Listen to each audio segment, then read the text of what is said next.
And now, Giant Sports Talk Live. Here are your hosts, Eric and Glenn.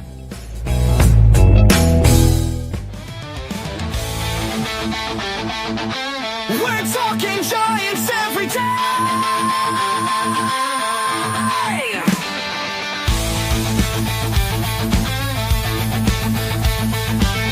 From McCovey Cove to the Oracle Park lights, Eric and Glenn keep the fire burning bright, fighting for the glory, no matter what it costs us, breaking down the moments from the wins to the losses. Giant Sports Talk, we're here for the ride. Eric and Glenn with the fan base pride, talking dreams, will they contend? But we'll back the Giants till the very end.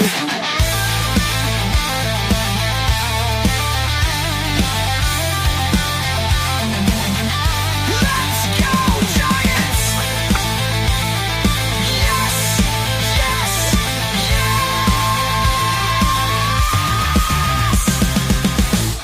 I wasn't sure if we changed that from yes to yes. Eric and Glenn breaking it down, all Giants all the time.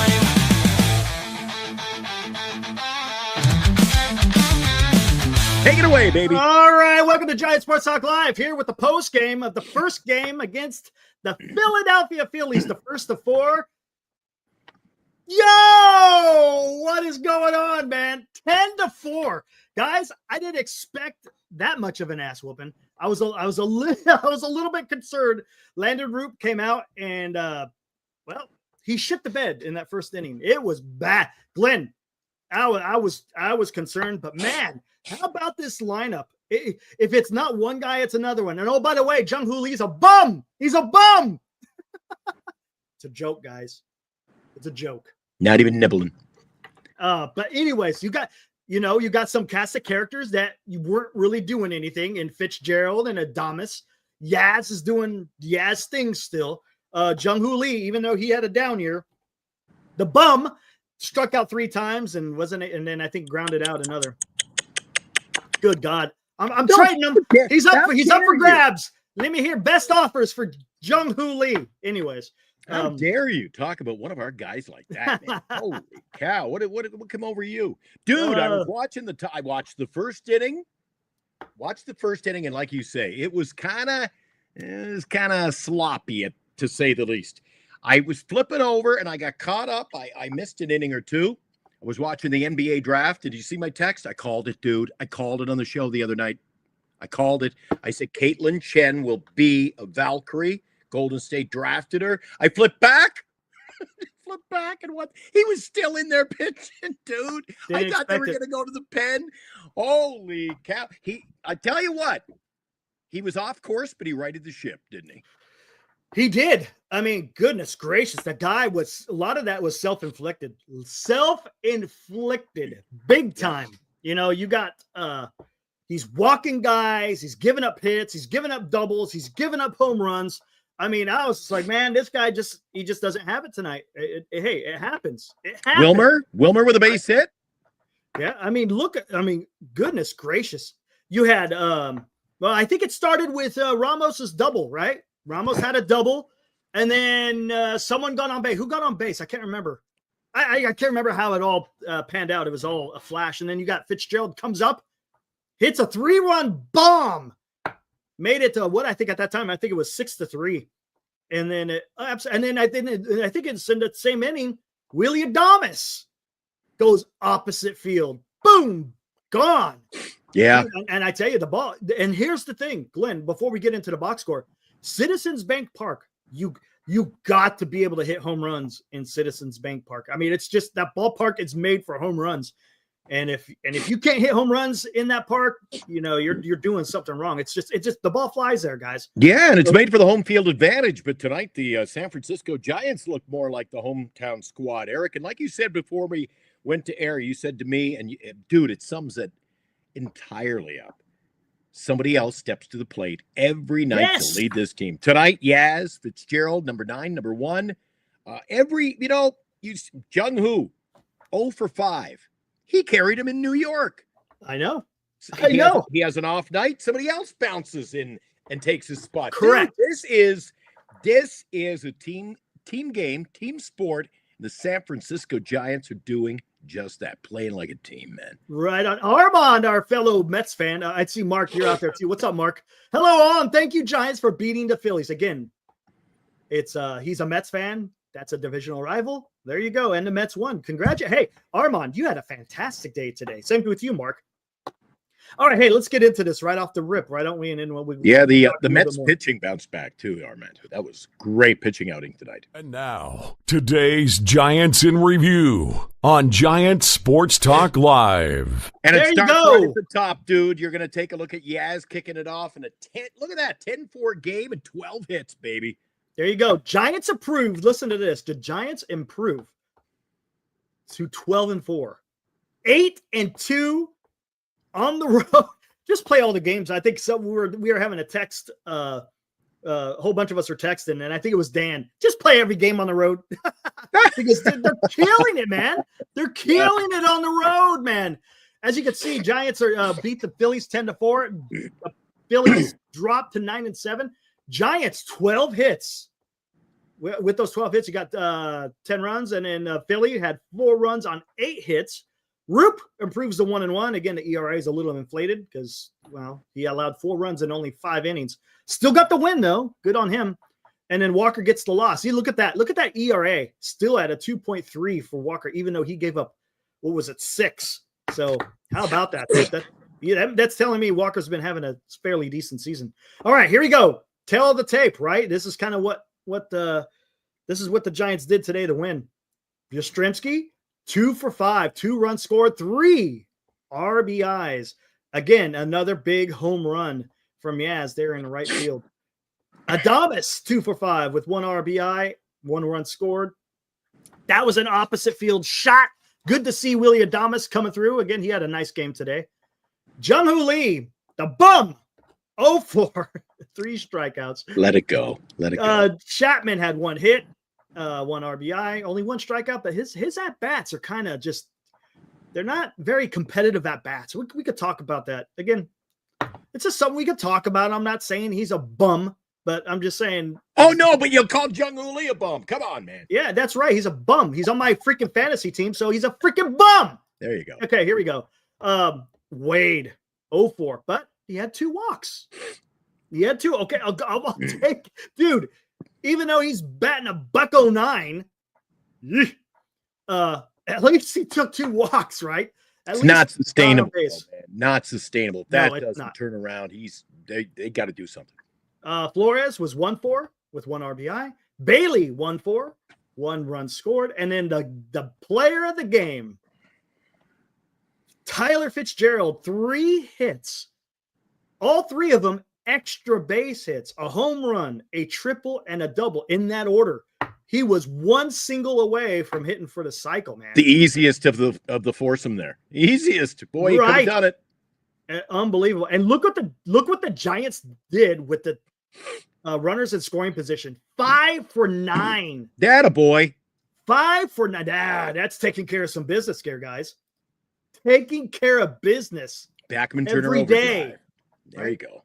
Taking care of business every day. Yeah. Here we go. Pitching, not so marvelous here. Landen Roupp, he got the win. He lasted 5 innings, which was good because guess what? You didn't blow up the bullpen. Because look at the bullpen. Each guy came in for only 1 inning, and that's good. That means your bullpen is still pretty fresh. You didn't use any of your long guys. You didn't use Bivens nor Birdsong.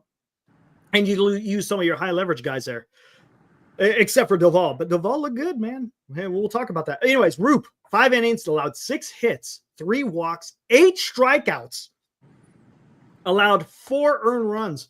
It's kind of reminiscent a little bit of what Verlander did. Remember, Verlander had a kind of a dookie start, but he struck out 9. Remember that?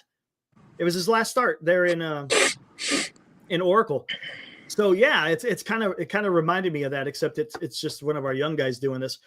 Again, the lineup helped him. Even though you allowed 4 runs, he still earned the win because the Giants put up more runs. Rodriguez came in, locked it down. Again, we talked about this in the green room a little bit, Glenn. Allowed a leadoff double and didn't allow that guy to score. Right. Getting it done. Tight. Eric Miller. Oh, dude, we got to talk about Eric Miller. Did you guys watch that called strike 3 on Real Muto? What was that? Oh my God. Saw that. Oh, you want to talk about a give me. Holy shit. That was nuts. Hey, what's up, Greg? It's not too often our San Francisco Now, Giant broadcasters are crapping on the umpire for making a call. And I'll tell you against what. us. Yes. And this is Glenn, and this is what we keep talking about. And Daniel, you stole my thunder. You bitch. He comes in and he says, that's Patrick effing Bailey. That's why Patrick Bailey is so valuable as a catcher, because he was able to frame it in such a way he fooled the umpire. And he got called strike. And that was a moment. There was 2 guys on, right? That would have loaded the bases if he walked them. And this could have been a totally different type of game, because I think at that time they were only up by. Who were they up by? They were up. I can't remember. Yeah, I think it was still up there, but still, man, it's all good, Daniel. It's all good. But that's the value that Patrick Bailey brings behind the plate. We all know his bat is, he'll have moments, but it's the value he brings behind the plate that just makes him so fantastic. Tyler Rogers comes in again, with that funky freaking sidewinder stuff and is able He's been doing it every game, Eric. And remember I said to you, I think we were off air. I think we were in our personal lives talking about I threw out a kind of a tongue-in-cheek the other day. Remember I said to you, the only thing we're missing with our guys with that kind of a bullpen is we need a knuckleballer in there. Knuckleballer. I think Tyler Rogers is just that, man. He's kind of in the like middle of it. He throws them off. And you know what? When you follow the fantasy league every day, you see what the stats are and how they're getting it done, and then you take notice. Rogers has been doing it game in, game out. Every time he answers the call, man. He is. I mean, he had that one solo shot in New York, but again, it didn't cost him the game. No. But again, look, I'm telling you right now, there's some guys out there that when they come in, they're getting it done. Rodriguez, Tyler, Walker, Birdsong, man, the bullpen, man, I'm loving the bullpen. And then let's go to Duvall. Hey, Camilo Duvall came in for an inning and he struck out 2 guys. He looked good. I like it. Again, that's the role you got to keep Duvall in at this current time. If you keep doing that, he will build up his confidence. So then you could start bringing him up in some of those higher leverage situations because he's got the stuff. He's just got to put it together.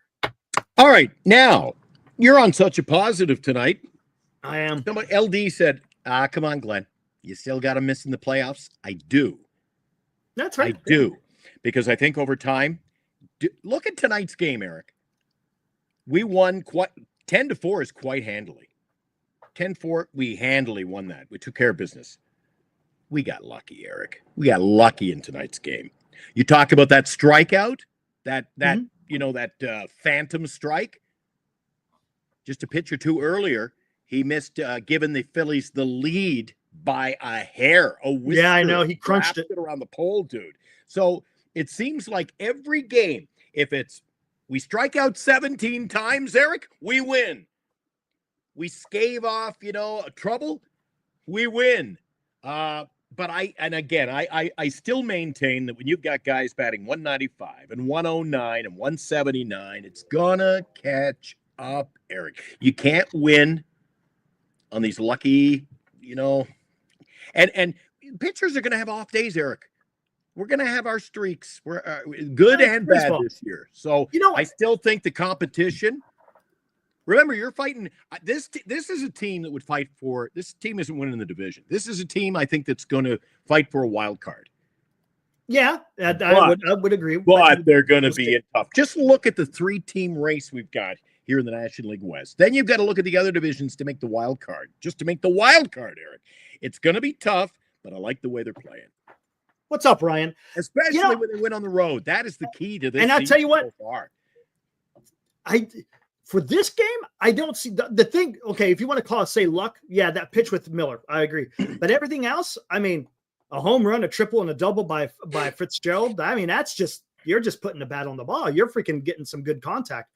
And then look, Roupp, he was able to navigate through some traffic. So it took some work for them to get those 10 runs. I mean, I'm not going to sit here and say, hey, someone bobbled the ball.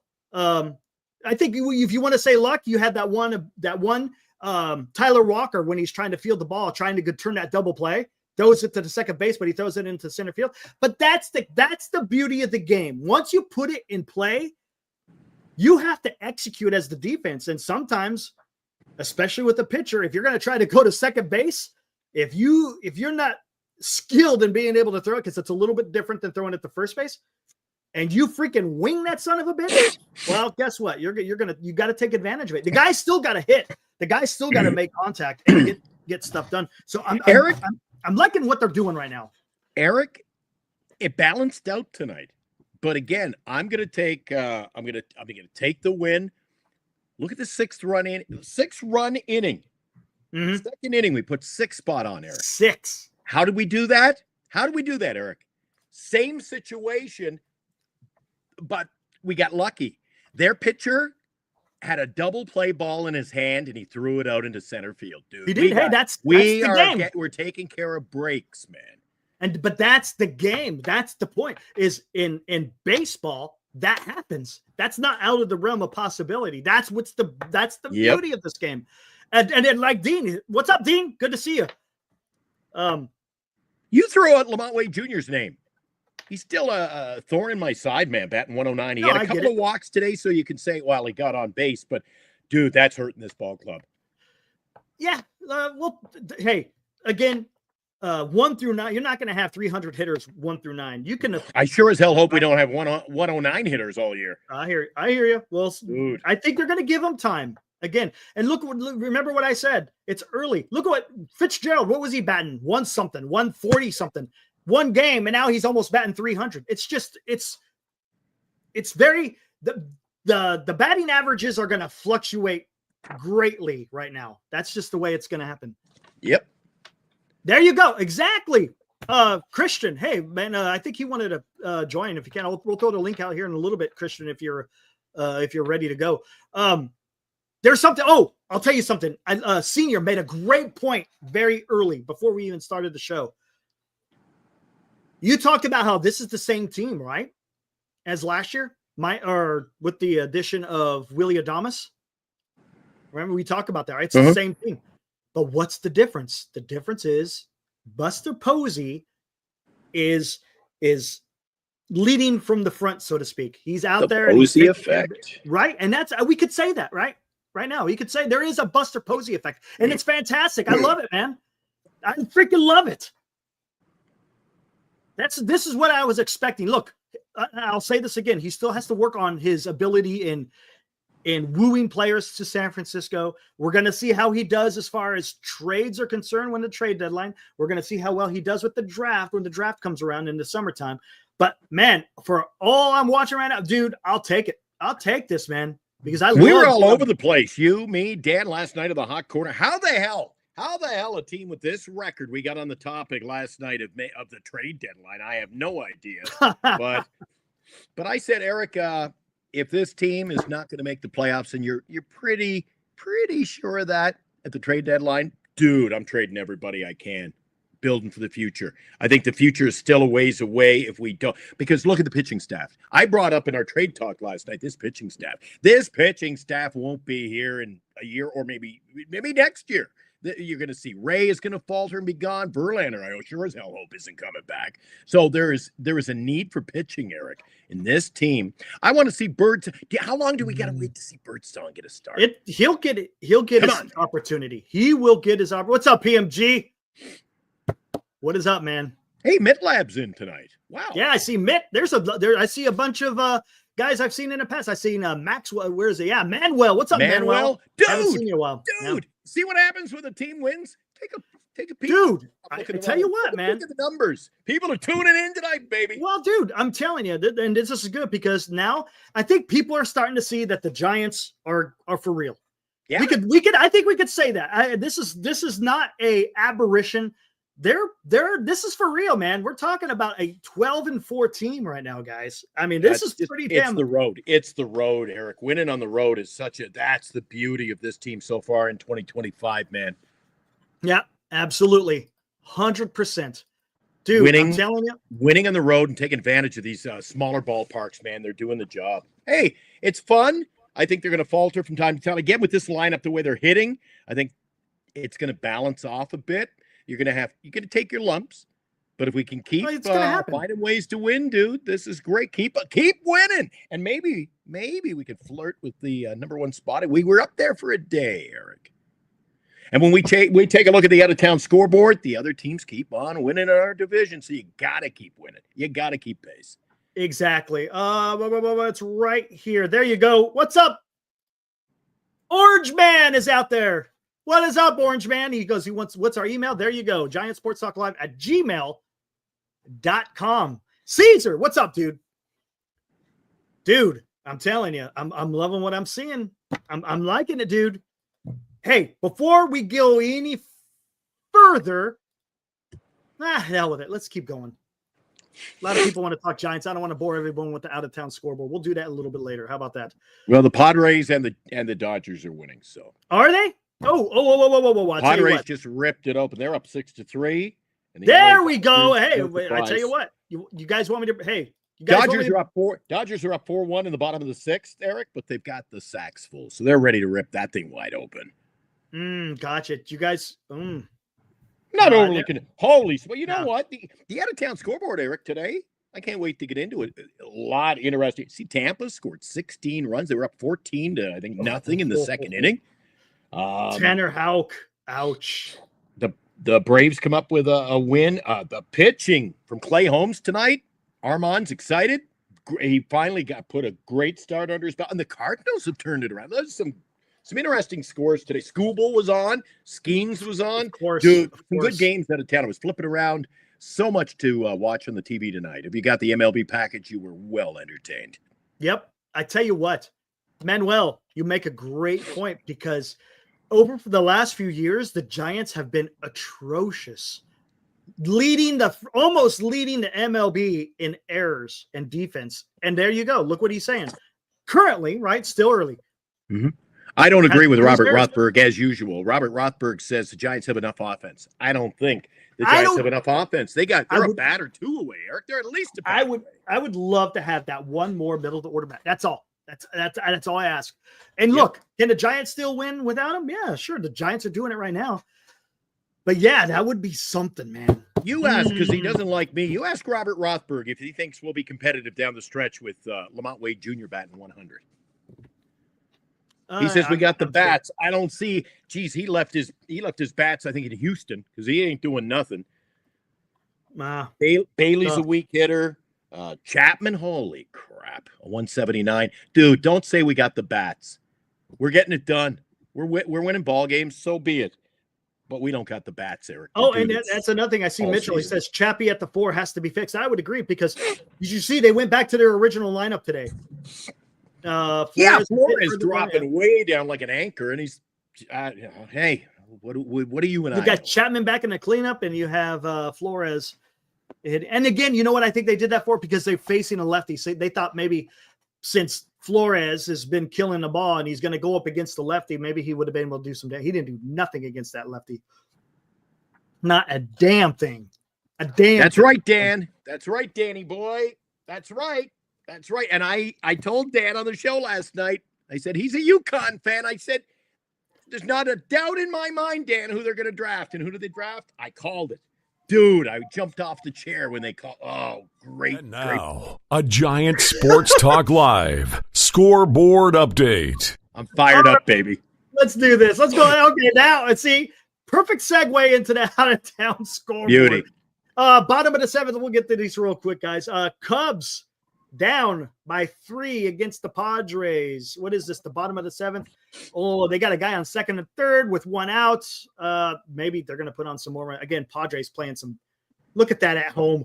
Undefeated at home currently, man. Whoo! They're playing some damn good baseball. And there you go. Oof, yeah. I see what you're talking about. Bases loaded, 1 out. Yeah, and with the bases loaded, the Colorado Rockies are going to the bullpen, and Will Smith will be at bat with the sacks full, Eric. So, it's right there on the screen. Yeah. So, I look at 10 hits already. I think that's going to get out of hand, but that is to be expected over in Colorado. You get a team like the Dodgers.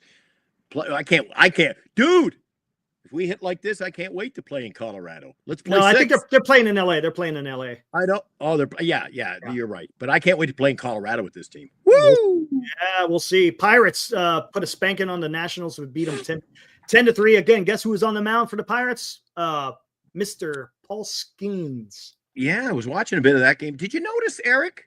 I know you got your cell phone at your hand all the time. You notice I was working the waiver wire during that game. Oh, yeah. When am I not working the waiver wire?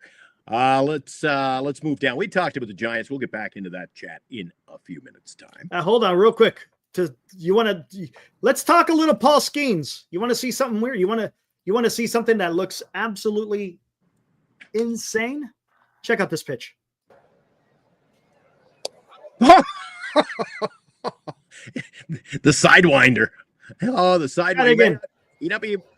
You might not be a submarine pitcher, but look at the sidewind on that baby. 20 inches of horizontal break, guys. That was break. That started out going into that little raindrop over there. It was going into right-hander freaking batter's box. And look at that. Nasty stuff. Oh my God, dude. Look at the guy. That guy is nuts. That's not even fair. That was like Alex Baum today. See his knees buckle on the strikeout? Oh, yeah. Landen Roupp had some pretty nasty freaking pitches today. He had some good stuff at times tonight. Rough start, but he turned it around, man. He righted the ship, and I was glad to see it. All right, what else we got going on? And then we got the Boston Red Sox. We were talking about that. That's just disgusting. 16-1 raise. Everybody contributed. Did you know I think it was the 4th inning, Eric, in that game, 1-9 had an RBI. Everybody in the lineup of the 4th inning had an RBI in that game. Nuts. When was the last time you saw that? Yankees get some revenge. They put a smacking on the Royals to beat them 4-1 in the Bronx. The Braves. Boy, I'm glad I didn't. I don't bet anymore, so I'm glad I didn't bet on that one. Look what they do. They came into the game, Eric, 1-9 on the road, and they beat the Blue Jays up at the Rogers Center by a score of 8-4. Austin Riley hit a 3-run home run in that game. Yeah, there you go. And then Tigers, of course, with Scooble on the mound, beat the Brewers 9 times. Beats the Brewers 9-1. Yeah, you almost said Niners. See, you got caught up in that lingo. I heard that. I knew that was coming. I mentioned earlier in the broadcast tonight of Giant Sports Talk Live that our old pal, our old buddy over there on the East Coast, Armand, he was pretty fired up today. Clay Holmes, his best start of the season, went 5, gave up just 2 hits and a run, and the Mets pick up a win, and Juan Soto in the 5-1 victory. He went deep, and he launched a foul ball tonight, dude, that I think he almost put it out of the stadium. So he's starting to swing his bat, man. He's coming. Yep. And then the Cardinals destroyed the Astros 8-3 in St. Louis. Look at that. Nolan Arenado hits a moonshot. Good for him. There you go. And there's out-of-town scoreboard, guys. One thing I want to make note of, Eric, when we look through those, maybe in a couple of days, when we got more time, we'll take a look as we gradually go through the out-of-town scoreboard. One thing you notice about every team in baseball and all of those scores, Eric, it's their road victories. They're all 500 at best. And look what we're doing on the road. Yeah, Big difference. That's unbelievable. You know what? I say a 79-win team. You know how a team makes the playoffs when they're not supposed to? When you play 700 baseball on the road, Eric. That's how you get into the playoffs. Dude, it's incredible. I mean, honestly, what we're watching is just wow. I mean, it's impressive, man. What else can you say? I'm loving what I'm watching. At this current time, I'm loving what the Giants are doing. Now, is it going to be sustainable? I don't know. Well, we're going to have to see. I would love to see the pitching be a little bit stronger? I mean, we need to see something out of Verlander. We need to see something out of Hicks, right? Dodgers up 5-1. They still got the Sox full. So that game's over. Oh, yeah. That's done. All right. Hey, guys, the link is out there. If anyone wants to join up, hit that link. Come on in, and then we could talk some baseball if you guys. Did you say we got Christian coming in tonight? That'll be Christian said he wanted to come. I threw the link out there. So hey, Christian, man, hit that link. Come on in. And anybody else wants to come and hang out, you're more than welcome to, guys. I want to hear what you guys have. Got to get more. I want the batting averages to pull up. I want everyone contributing, Eric. And that's the thing with baseball. Sometimes so you get Jung-Hoo Lee up and he goes, look what he did. They weren't full. 5 tabs, 0 for 5. But like Yastrzemski and Yastrzemski, 2 for 5, 3 RBIs, 2 runs, and you mentioned Fitzgerald's big game. He also had 3 RBIs with 3 extra base hits. You know what I'm saying? Go. Why don't we take our first caller on the air, Eric? Let's go live to New York City. No, New Jersey, right? New Jersey. I was thinking of Armand, but hey, okay, let's do it again. Let's go to New Jersey, Eric, on line 3. There you go. Armand. There he is. What's up, Born Armand? in New Jersey, but christened in Hell's Kitchen. Oh, and live to tell it. There you go. Nice. How you doing, buddy? I'm doing fantastic. 11-5. 2 looking games happy. up on the Phillies. Thank you, Giants. You really made He's happy for other reasons than what we are. But hey, that's okay, man. Because hey, just like in the playoffs, man, I became a damn Padres fan. I became a Yankees fan. That's just the way it is. And Billy, what is up out there? He's chiming in from Twitter. Amazing Giants win. Willie Adames' first SF Giants home run almost hit for the home run cycle. Question: will the Giants fans chant "Beat LA" when we play the Angels? We do the "Beat LA" chant when we play the Dodgers. Hey, that's interesting. Yeah, it's the LA Angels of Anaheim. So yeah, maybe. What's up? Thanks for chiming in there, Billy. What's up, Fernando? All right, Armand, man, your Mets are playing pretty good too. You guys got a hell of a rotation. I was worried about your rotation, and your rotation is actually pretty good. Everybody's been worried about it, and we're not fully healthy. We don't have Manaea, right? Montas not back yet, and right. News came out because of Severino over the weekend. So when he got the offer from the Athletics, the 3 for 67, he told his agents to go back to the Mets because he wanted to come back to the Mets. Oh, there you go. And he even said he offered the Mets 2 years, $40 million. The Mets counter offered him. They offered him the Montas deal. The Really? Mets, yeah. Now, obviously, we have to see what Montas does, and right now it doesn't look good because Montas is an injury-plagued player. Wow, I didn't hear that. That's something Eric. That's something the Giants would do in the past, wouldn't it? Yeah, So- that does. The reason why I don't think the Mets brought back Severino was because Severino wanted 2 guaranteed years. If you look at his contract with the A's, he is there for 2 years. He has a player option for the 3rd year. Gotcha. Montas's deal is essentially a 1 year with a player option for a 2nd year. Gotcha. I think if he had to opt out after year 1 with his deal that he offered the Mets 2 for 40 with an opt out after year 1, the Mets would have jumped on it. Probably. They were afraid of having him here for 2 years guaranteed. Nobody would bring that up, but I would have done that. I would have jumped on that 2 for 40. Right. Severino, because that's not so bad. Because pitching market is supply and demand. You gave Montas $17 million, right? Yeah, and might get a year and a half out of him. Right. Yeah, interesting. Big ups to our bullpen tonight. Brazaban, 2 innings after Holmes, then Garrett, and then Stanek to close it out. Nice. Armand, did you watch the game tonight? I said to Eric just a couple of minutes ago, you probably heard Yes. me. When I was watching a couple of innings of that Mets game, and I flipped over to WFAN. I had the radio on, I had the the draft on, I had baseball on. Dude, it was just the flippers were going crazy, and I caught the foul ball Soto hit, and I thought, holy crap, this guy's bat's coming alive. Then he belted one. So, dude, I see him coming. How about you? Yes. And I think it's the weather. I think the coldness affects a lot of stuff, but our offense as a whole has to come together. The bottom of the lineup, they got to stop putting Brett Beatty in this lineup. He just stinks. Yeah, They just got to. Acuna has to be the everyday second baseman until McNeil gets back. Brett Beatty's so bad, he makes us miss Jeff McNeil. There you go. That's how bad Brett Beatty is. You know who's getting on a bit of a spin right now is the polar bear. He did it again tonight. He was knocking guys in. Yes. And Vientos came through today. Yes. Finally. Since last week, he's had better at bats. While the stats are not going to show it, if you watch the games, his at bats are getting better. He brought in the second run with a nice base hit up the middle opposite field into the gap. Because that's his bread and butter. Last year, he talked to Beltran, and Beltran told him the best advice as a hitter. He said, you need to hit the ball to center field and right center and right field. Basically go opposite field. And that's what helped Vientos. And that's what he has to do to get his bat going.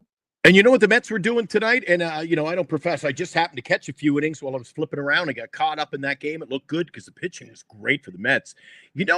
Eric, the Mets and Armand, they're playing similar style as the Giants right now. You got a guy batting .219, comes up to the plate. Acuna, what does he do? Boom! He steals second base. Then the polar bear comes up. Boom! He scores. That's what I like to see. And that's what I like seeing the Giants do, baby. Right. Yeah. Hey, man, we got a couple of people in. Holy we got people all over. Holy shit. All right. Who's bringing it first? Bringing it one at a time or what? I do have an injury update for you guys. I got some bad news after the game. Our center fielder, Jose Siri, fractured tibia from the foul ball on Saturday. He's done for the season. Most likely he's done. They haven't put him on the IL yet because Mendoza said he has to talk with the coaching staff and obviously Stearns to see who they're going to call up to take his place. Wow. Gotcha. Holy crap. All right, hey, I'm gonna bring all these three guys in. I'll introduce them, and then we'll go step by step here. This is gonna be fun. All right, let's bring in Dean. What's up, Dean? There's Christian. Hey, how's it going? Going, man. What is up, Christian? And then the one and only Dan Coach Emilio. Man, look at this. Wow, it's like a Brady bunch in here. I know, man. First off, let me go to Dean. Hey, Dean, you're brand new in here. Hey, I hear. Are you a professor somewhere? I teach. I'm a high school teacher. Actually. Hey, right on. Oh. Cool. Right on. What was your degree in by chance? I got my degree in physics and astronomy, and that's what I teach. Beauty. On, man. And I met Dean. Very Dean was cool. sitting next to me at a ball game up in, I think it was 321 area, Eric. And I Dino is the guy who scores every game. And I told you I Got love today's game right here. Look at that. He's already got to look at this guy. And this I guy told doesn't him, mess Nice. around, told man. him, I said, that is great. He says, yeah, I do them when I'm watching the game at home and here at the ballpark. And he says, and then the best quote of the night was when he leaned over. He says, oh, by the way, I've got extra pay. Didn't I say to you, Dean? I said, that's a big, show the guys again how thick that scorebook is. There you Holy go. crap. I said, that's a big scorebook. He goes, yeah, I've got extra pages for the playoffs. Yeah, there you go, man. I like it. And then of course, right next to Dean, we got Christian from Skaters on Baseball. So what's up, man? And then what you real quick, and Dan, before I get to you, I'm just gonna hear Christian real quick. What'd you think of the game, man? I love the game today. And I'm really excited. It's finally seems to be waking up. I think that his back problem is gone. His bat speed's up. He looked like a whole different guy today. I mean, it's Okay. coming on a little bit, but today was like swing back that we saw last year, and I really am optimistic that he's going to turn on. So that was great. And just overall, I don't think Roupp was bad. I mean, he had a rough inning, but he managed to salvage it. And I think the best part was he didn't have his best stuff. He still got his Ks. He still was putting guys down. I thought it was great, you know? Yeah, absolutely. And Dan, same thing. I was just going to ask you about this, Dan. I mean, that was pretty gutsy of Roupp to go out there and finish 5 innings, right? I mean, that kind of showed something to me. Yes, a lot of that was self-inflicted, and you got to own it, but he got out of it as well. Absolutely. He, as I said on my show I did earlier, right after the game, you know, I had my 3 stars of the game. I went 1 to Fitz, 2 Yaz, and 3 Roupp. Yeah, makes sense. Because Roupp kept him in that game, and you know, had he not been able to get out of that first inning, and then you know that would have been a taxing night on the bullpen in a 4-game series. They don't have a day off until the 28th. Yeah, it's ridiculous. They got another 12 or something, 13 straight games to go. So it was a huge thing for Roupp. So yeah, I thought it was great. I mean, to be able to hang in there, go 5 full innings, I thought was awesome. I just want to address a couple things real quick here. A guy named Mitchell and Ness. He was in my chat tonight. I praised up and down Fitz. He says, if you say anything negative about Fitz today, then you're not a real Giants fan. I'm sorry. What's there to say negative, Mitchell and Ness? He played a great game. What are you, some kind of moron? I mean, come on. Yeah, we get our trolls. Just because I said that Fitz wasn't hitting earlier this year, he wasn't. No, he needed to hit. We talked about it last night. He needed to hit. And I'm a Casey Schmidt fan. I also think Casey can play, and if Fitz wasn't doing the job, he needed to probably sit after a while, but it's still early. And Fitz proved tonight that, and I was happy for him, very happy for him. I did make a mistake and said that ball wouldn't have been out of Oracle. I thought it went to left center. I just looked at the highlight again. It went down the left field, toward the left field line. It was 369 because the power alleys at Oracle are 385. So I looked at it and I thought it was, but Mitchell and Ness, you know, he wants to hold everybody to a standard. I love these guys who can just, you know, take what we do and we say one thing. You know, we don't get to follow you all day long, dude. You know, I'm sure you made a mistake sometime today too, but we make one little mistake like saying it wouldn't have been out at Oracle. I thought it was at left center. I just looked at the highlight again and realized it went down left field. And Dan, you've done this long enough to know you just shake it off. I mean, come on. You shake it off. I tell them to fuck off. I don't put up with it here. Or I just put them in a timeout. There's a couple of guys come in on me tonight. I was like, oh, I got trigger finger, but I've been so far. Mitchell says, okay, try and spin this. I mean, yeah, you know what, Mitchell and Ness, you were on my show tonight. You heard me talk about Fitz, how well he did. Look, I call it like it is, and we all do. You didn't hear me jump down Jung-Hoo Lee's throat because he went 0 for 5 tonight. He's a bum. Yeah, I mean, overpaid. Yeah, I mean, he went 0 for 5. Okay, you know, that's baseball. He might go 0 for 20. He's still a good player. Okay, it's just these guys that I love how these guys will do that, and then you invite them on your show. Like, I respect these other 4 gentlemen. They show their face. They come on, they talk. We know who they are. These other guys, you know, they hide behind a name, and then you invite them on, and you'll never, you know, we don't know who they don't are. worry about it. Mm-hmm. Hey, Christian, you were kind of stalking me outside the Arterra the other night. I didn't get to see you at Oracle. What did you think of the vibe around the ballpark when you were there at Oracle? I think you and I caught the Reds game. I thought for a Tuesday night, it was actually a pretty good crowd. Mm-hmm. Definitely different than Tuesday nights last year. And in spite of the ugly uniforms and the 1-0 shutout, it was a great night at the ballpark. I mean, any night at the ballpark's great. They win, it's better, obviously, but it was exciting. Roupp pitched great. I thought there was a lot of good defense. It was great. And I said to Eric I said to Eric different. Last night, it was like, do you remember when they had the King's Court in Seattle down the line for their pitcher, and then you saw the night you and I were there, I think was the debut. You see the fans with the hair on fire and what was it, the Jung Hoo crew or whatever? They were hooligans. The And hooligans. every time it Hooligans. came to bat, Hooligans. Jung Hoo Lee, the place was rocking, baby, on a Tuesday night. I thought that's just a great sign of what the summer's going to look like. Should be Yeah. fun. Well, Greg- should be fun. Summer. Greg said, yeah. He said, you're probably right in front of those people. So we got to get you one of those wigs. And we got there. I didn't see those people anywhere that night. I think they were a couple nights before that.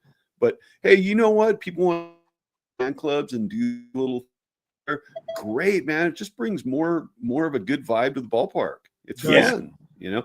It's And that's like and look, it's like the look, old Dean. rubber chickens, you know. Yeah. Yeah, right. The So- old rubber chicken. Yeah, right. Right. That was great, right? That when what was that when Barry took a walk, right? It was always a chicken. Oh yeah. Yeah, they'd hang Real chickens. Dean. And then he started, there was like I think there was one game where he walked like 6 times or something, and so one of the rubber chickens was like a mutant. It was like half the size of the rest of them, and they hung it out there, and everybody's like, where did that chicken come from? So that was great. really good, you know. So Dean, I want to hear from you too. What do you make of this club? I mean, you're a big Giants fan. What do you make of this start of here to 2025 season? They're 12-4, 8-2 on the road. Did you expect this? I'd be completely lying if I said that I was expecting this at all, honestly. I will say this. I think you were mentioning earlier about how this team has kind of like started kind of forging an identity and starting to really like, get people to actually come out to the ballpark and watch because it's an entertaining team to watch. And I was actually talking with one of my coworkers today. And this is a guy who really hasn't been watching that much baseball since the dynasty years. And I was talking to him, and he actually was telling me, and he was like, "Oh, I heard that the Giants like took 2 of 3 against the Yankees." And I was like, "Wait, are you watching again?" And he was like, "Yeah, this is a fun team to watch. It feels like they actually have like identity." And we got into this whole kind of discussion about how, Farhan, I can see you kind of mentioning it in the chat here too. But yeah, like Farhan, I feel like he really played to the numbers, which to some extent it works in some degrees, but in other senses, it just like this team felt like, He it felt crushed like a the team that was identity. kind of like made He was up. an identity crusher. That's what. Yeah, it Farhan was just kind of like hastily put together, just looking at numbers and being like, yeah, that'll plug in somewhere in there. And from a strategy standpoint, there's something to that, but it's not at the expense of like the actual soul that I feel like Buster Posey has actually brought to this team. And I feel like this team actually kind of like has an identity. It knows what it wants to do. It wants to play good defense. It wants to have a really great, solid bullpen backing up our starting rotation. And it wants to have guys who can hit consistently and hit back-to-back at Oracle. So I think now there's like actually some semblance of like, yeah, this is something that the Giants are good at doing. We were talking about earlier how they have so few errors now, which was something that was completely different. Us talking about errors makes me think of like the whole Luciano debacle from last year. So it's just like, it's a breath of fresh air to see the Giants playing the way that they are now, where it's like they really have like a clear direction. Now, I don't know how well this is going to sustain throughout May, June, July, which have historically been a little bit tougher as guys like Bailey start to fizzle out and things like that. But I feel like, of course, we have to put ourselves in as good a position as we can put ourselves in. The Giants have done pretty much just that. Right. And Armand, I'll come to you back here in a minute. I just want to ask Dan something because Dean said something that I didn't even think of. A soul. The team lost its soul with Farhan, and now with Buster Posey back, he's bringing back that soul, right? Yeah, absolutely. Let's give Buster credit. He knew what he was looking for. He knew that the one guy, we kind of got on him a little bit this offseason, like, what? Adames? That's it? Right. Yeah, And I did. you know, I mean, it's still early and things can change, but Adames hasn't really got going yet. He got his first home run tonight. But the fact is Adames is not just a really good baseball player. He is the glue, I believe, that is kind of bringing everybody together. He's a very fun guy. And then you notice a couple days ago, he was in the dugout with his arm around Wilmer and Matos. And I said, that's great, man. The Latin guys, you know, because there's something about that when you speak somebody's language, native language, it makes you feel more connected, more at home. I know my wife, you know, she speaks Tagalog and then, you know, from the Philippines. And when, you know, she could speak perfect English to her Filipino friends, but they speak in Tagalog because it's just more home, you know? Right. And I think the Giants have that whole thing this year where there is that identity, as Dean brought up, that identity, you know, Jung-Hoo Lee is playing every day and he's charismatic. And what I love about Lee is he's going to become not just a favorite in San Francisco. He's going to become a favorite around baseball. If you notice tonight, little things, fly ball, catches the third out, he throws it to the crowd. Yes. People love that.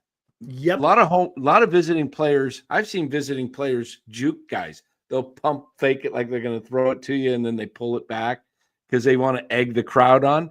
Jung-Hoo's just, you know, he's taking all kinds of stuff out there, hearing stuff. Probably half of it he doesn't even understand, which is probably good. Right. In New York. Yeah. Right. Well, Philly is bad. Philly is not it's definitely not a friendly territory. You're going to. But all that stuff about Adames you just said, though, you see, we saw that early. Remember the first game of the season when Wilmer hit the home run? He was over the rail and he was running on the dirt infield there. He was out of his mind, and it seems to be infectious. And I don't know if you guys caught earlier today. I was flipping around the TV looking for sports, and I think it was. I'm not sure if it was MLB Network. It must have been the Bay Area Sports, where they had Jung-Hoo, Matos, and Fitzgerald all out for Korean barbecue, and they filmed it. Oh no, it was Yaz. It was Yaz, Matos. Yaz, and Matos. And I thought that, dude, when will we see that? Like, it's a cohesive group now. And you know what's you know what you want to talk about the uniqueness of that? Look at that. You have a native Dominican, a native Korean, and an American all sitting at the table enjoying a meal and they're being teammates. Because what makes them all similar? The game of baseball. And they were laughing and carrying on. And I love it, man. And look, and yes, we could talk about this. Would we be talking about this if they were losing? Probably not. But it's just a great field to see. You know, you never saw this under Kapler. You never saw this under Farhan. They was out doing food reviews. Yeah, right. Right. Balance the smoke. Exactly. So Armand, I'm going to ask you this. I know you're a Mets fan. I mean, I don't know if you're able to catch any of the San Francisco Giants. Do you see a difference in how the Giants are playing compared to the years past? I did watch some of the Giants-Yankee games because the Mets were in Sacramento at the time this past weekend, so the time difference and everything. Right. And I saw a difference, and I'm going to base my comments right now on what you guys have said. They're building chemistry, which has been a lost art in baseball because of analytics. Fair. You know, that's fair. I believe analytics should be used as a tool. I think Posey is using it the right way because he's a former baseball player, and he kind of came in as soon as it was starting to get into the game, so he kind of knows what analytics can do, but he's going to figure out the right baseball players to bring in. And I'm going to bring it back to the Mets. Carlos Mendoza, when he was hired, it was, what the hell? Because we all thought we were going to get Craig Counsell. until Craig Counsell just wanted to stay closer to home. That's fair. When we put in and Mendoza, the best thing he ever said last year, all year round, from his press conference all the way through the season, I'm gonna build relationships. Building relationships with the players. That's what baseball is. Getting a connection with the players, getting a connection with the front office so they can be one. Whether you call it co-workers, friendship, family, trying to be one, to be on the same page, even if there's disagreements. Yeah. Mendoza knows when to bring in the right guys. Today, Holmes had one bad inning. He hit one guy, walked two guys, bases loaded, no outs, only gave up one run. That's huge. He went to Braziban today for 2 innings. Braziban was efficient in those 2 innings. He could have kept him for the 8th inning and went 3 innings. He didn't. He used Braziban, Reed Garrett, and Stana today. They got the job done. Yep. And Christian, to what Armand's saying, talking about how analytics, what he's basically saying, it dehumanizes what's going on in a game of baseball, right? And then, because I know you're a huge Farhan fan, right there, Christian. So I mean, this is just it just speaks to what was missing with the San Francisco Giants, right? And it's like Farhan relied on numbers so much that those relationships that Armand was talking about were non-existent. Right. Well, I think we talked about this in the past where it's Moneyball doesn't cut it anymore, at least not his version of Moneyball. The new Moneyball is Dodgers Moneyball. You go out and you spend billions, okay? His way of doing things, trying to like find the diamond in the rough and playing all these analytics numbers. I mean, the way that it was when Bochy and Sabine were kind of at the helm of this team was that they followed their gut as often as they went to the charts and looked at the spreadsheets and all of that. And I think that's what made the Giants successful year in and year out. I mean, you could count 2016 as a really successful season on top of the 3 championships. And then a lot of that was due to those going, I'm going to ride the and my hand gets burned on the stove. And I just feel like some of that vibe is back now that Posey's in charge. Melvin is being allowed to manage this team this year, and he wasn't last year. And that's a huge change, you know. Absolutely. And I feel like traditionally, you guys, Dan will know, and anybody who's old enough to know the 70s Giants and the 80s Giants, the traditional June that we're always worried about. June swoon. I'm so glad they're off to. Yeah, I'm so glad they're off to the start that they're off to, because when June rolls around, it's just doldrums. There's always weird stuff that happens in June. So, well, Christian, you do the show with Greg called Skaters on Baseball. Maybe you should take this, because you know what? I'm promoting your show. We go, Giants go through stretches, blah, blah, blah, blah, blah. Giants are overachieving. Do you believe that or not? I believe they're slightly overachieving only because of the sample size. Fair. But I hear you jump on and say, oh, this is a 79 win team. It's more than that, Glenn, honestly. It may not be 20 more than that, but I think they're going to be 84 plus. And I feel like the depth of the pitching that they have on coming up from Sacramento, or the guys that are already in the clubhouse at this point, and the fact that the spot lineup is kind of moving around, that's a good sign. I feel like, you know, I still think they're 79. I still say 79. Yeah, we'll see. And only because, I mean, I give my reasoning, and guys like you don't buy into it. But like tonight's game, for example, I said at the beginning of the show to Eric, tonight's game could very, very easily have gone off the rails early. We scored 6 runs in an inning. Mm-hmm. And it all advantage. The pitcher had a double play ball in his hand. He threw it in center. We've gotten a lot of luck. But that's baseball. We won a game with 17. We struck out 17 times. And that's baseball. Yeah. But baseball is that balances out. You're going to have ones where you go. No, We absolutely.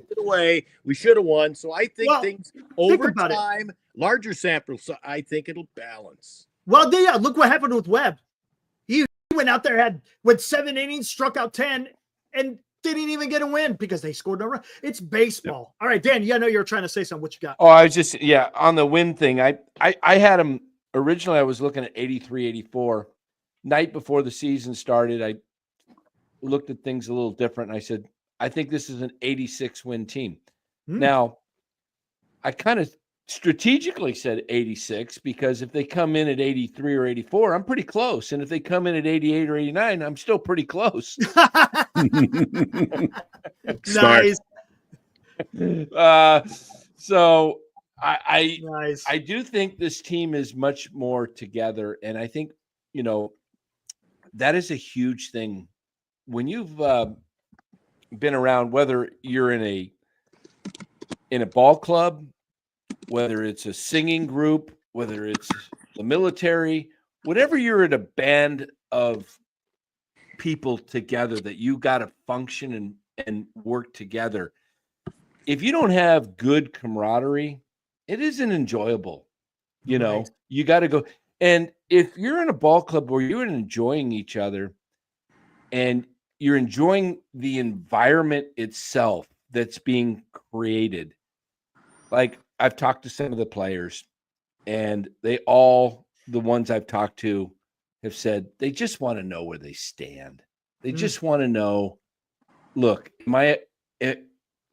I'm going to play once a week, fine. At least I know my role. I don't want to be up and I get to pinch hit tonight, possibly. All this stuff. I'm playing here, and then it's just Mickey Mouse. But this team in the spring, they did in Scottsdale, 30 minutes from where I'm at. They went and played laser tag together. Yeah. That's something you kind of do when you're a teenager. That's a team building. It's a team building type of thing. It's kind of fun. I've done it as an adult with in a church group with youth and stuff. Yeah. I did that with my daughter. Fun times, man. They're out doing fun things. They're going to dinner. That's what Buster is trying to create, Melvin. And I don't know if you saw the comments. I think it was Kyle put it in there in the comments section about KMBR. And they had this, I think it was with Bill Lasky, and somebody was on talk. Was it JT Snow or somebody was on the air talking about how much control Farhan really had of the team, and that they weren't allowed to do all these things. And that's why I predicted they'll be better. They won 80 games last year under his thumb with all of his micromanaging. And they added Willie Adames and Jung-Hoo Lee's back, healthy. And you got an extra full year of Ramos now. And I'll say this about Yaz.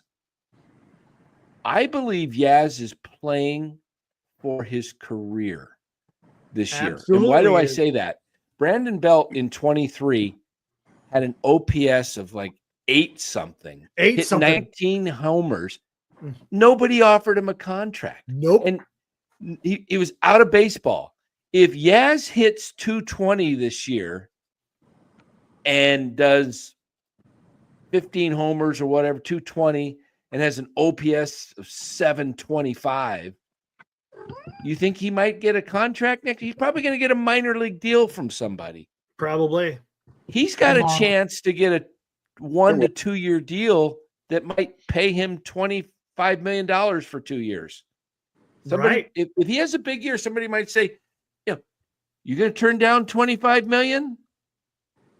Right. Exactly. Eric, you say that a lot, don't you? Guys who play when it's their contract year, you always say, they do. Yeah, that's just contract year. They're going to play out their ass. And another thing, to your point, Dan. I mean, we how many times do we talk about this? Kapler, sure, he was part of the problem, but it was Farhan that was the damn infection. That little son of a dude. It just and the thing is, what is the thing about baseball? I mean, you could say this with any sport. How much of it is mental? And even more so with baseball, because it's so hard to play the game. If you're in a good place mentally and you have a good relationship with all your teams, you're going to feel better when you're going out in the field, whether you're putting the bat in your hand, grabbing a ball to pitch, or you're out in the field playing a position, you're just going to feel that much better because you got a good relationship with the guys that you're playing. All right, I'm going to fast forward to tomorrow. Ding, tomorrow, Justin Verlander taking the ball again. I've said it. I don't know what to expect from him because we've seen a good outing. I will say decent outing in his first outing in Cincinnati. He crapped all over himself against Cincinnati. I mean, what do you expect from Verlander here against the Phillies? And look, you're playing in Citizens Bank Park. The ball will fly. What do you think? Yeah, it's definitely an interesting matchup. One thing I'll definitely say about Verlander is I think the thing that benefits him here is that he clearly still has the strikeout numbers. Like certainly in some of his shorter starts, like he's had ones where he's fanned 9 through 4 innings and change, and like that stuff is still going to play pretty well. And I also do give Verlander a little bit of the benefit of the doubt in the sense that there were some outings, like I'm thinking, for example, the game against the Mariners, where he got plunked pretty early by a lot of little dink and dunks down the infield. And then the same thing happened again when they were playing at Great American Ballpark against the Reds. And the same thing happened where he was getting dinked by little dribblers on the infield. So I think there is a little bit of misfortune involved in that, but at the end of the day, you got to work around that. And that's where I'm starting to find a little bit of issue with Verlander. It was like, once people get on the base path, it kind of just doesn't stop. You know, you need someone like, again, like that's sort of partially why it's been so fortunate for us to have like a Randy Rodriguez who can just kind of pop in from the He did that tonight and just hold the line. Whereas awesome. Verlander, I'm not really seeing that as much. So I think the key is going to be getting those strikeouts and trying to limit the amount of runners on the base path. And if he can do that, I can see him going maybe 5 innings of relatively clean baseball. But that, again, is very much easier said than done against the Phillies lineup that on offense still struggled a little bit today. But we know them for who they are. They've got Harper. They've got Schwarber. They've got a really, really solid lineup. And so absolutely getting around them is going to be easier said than done.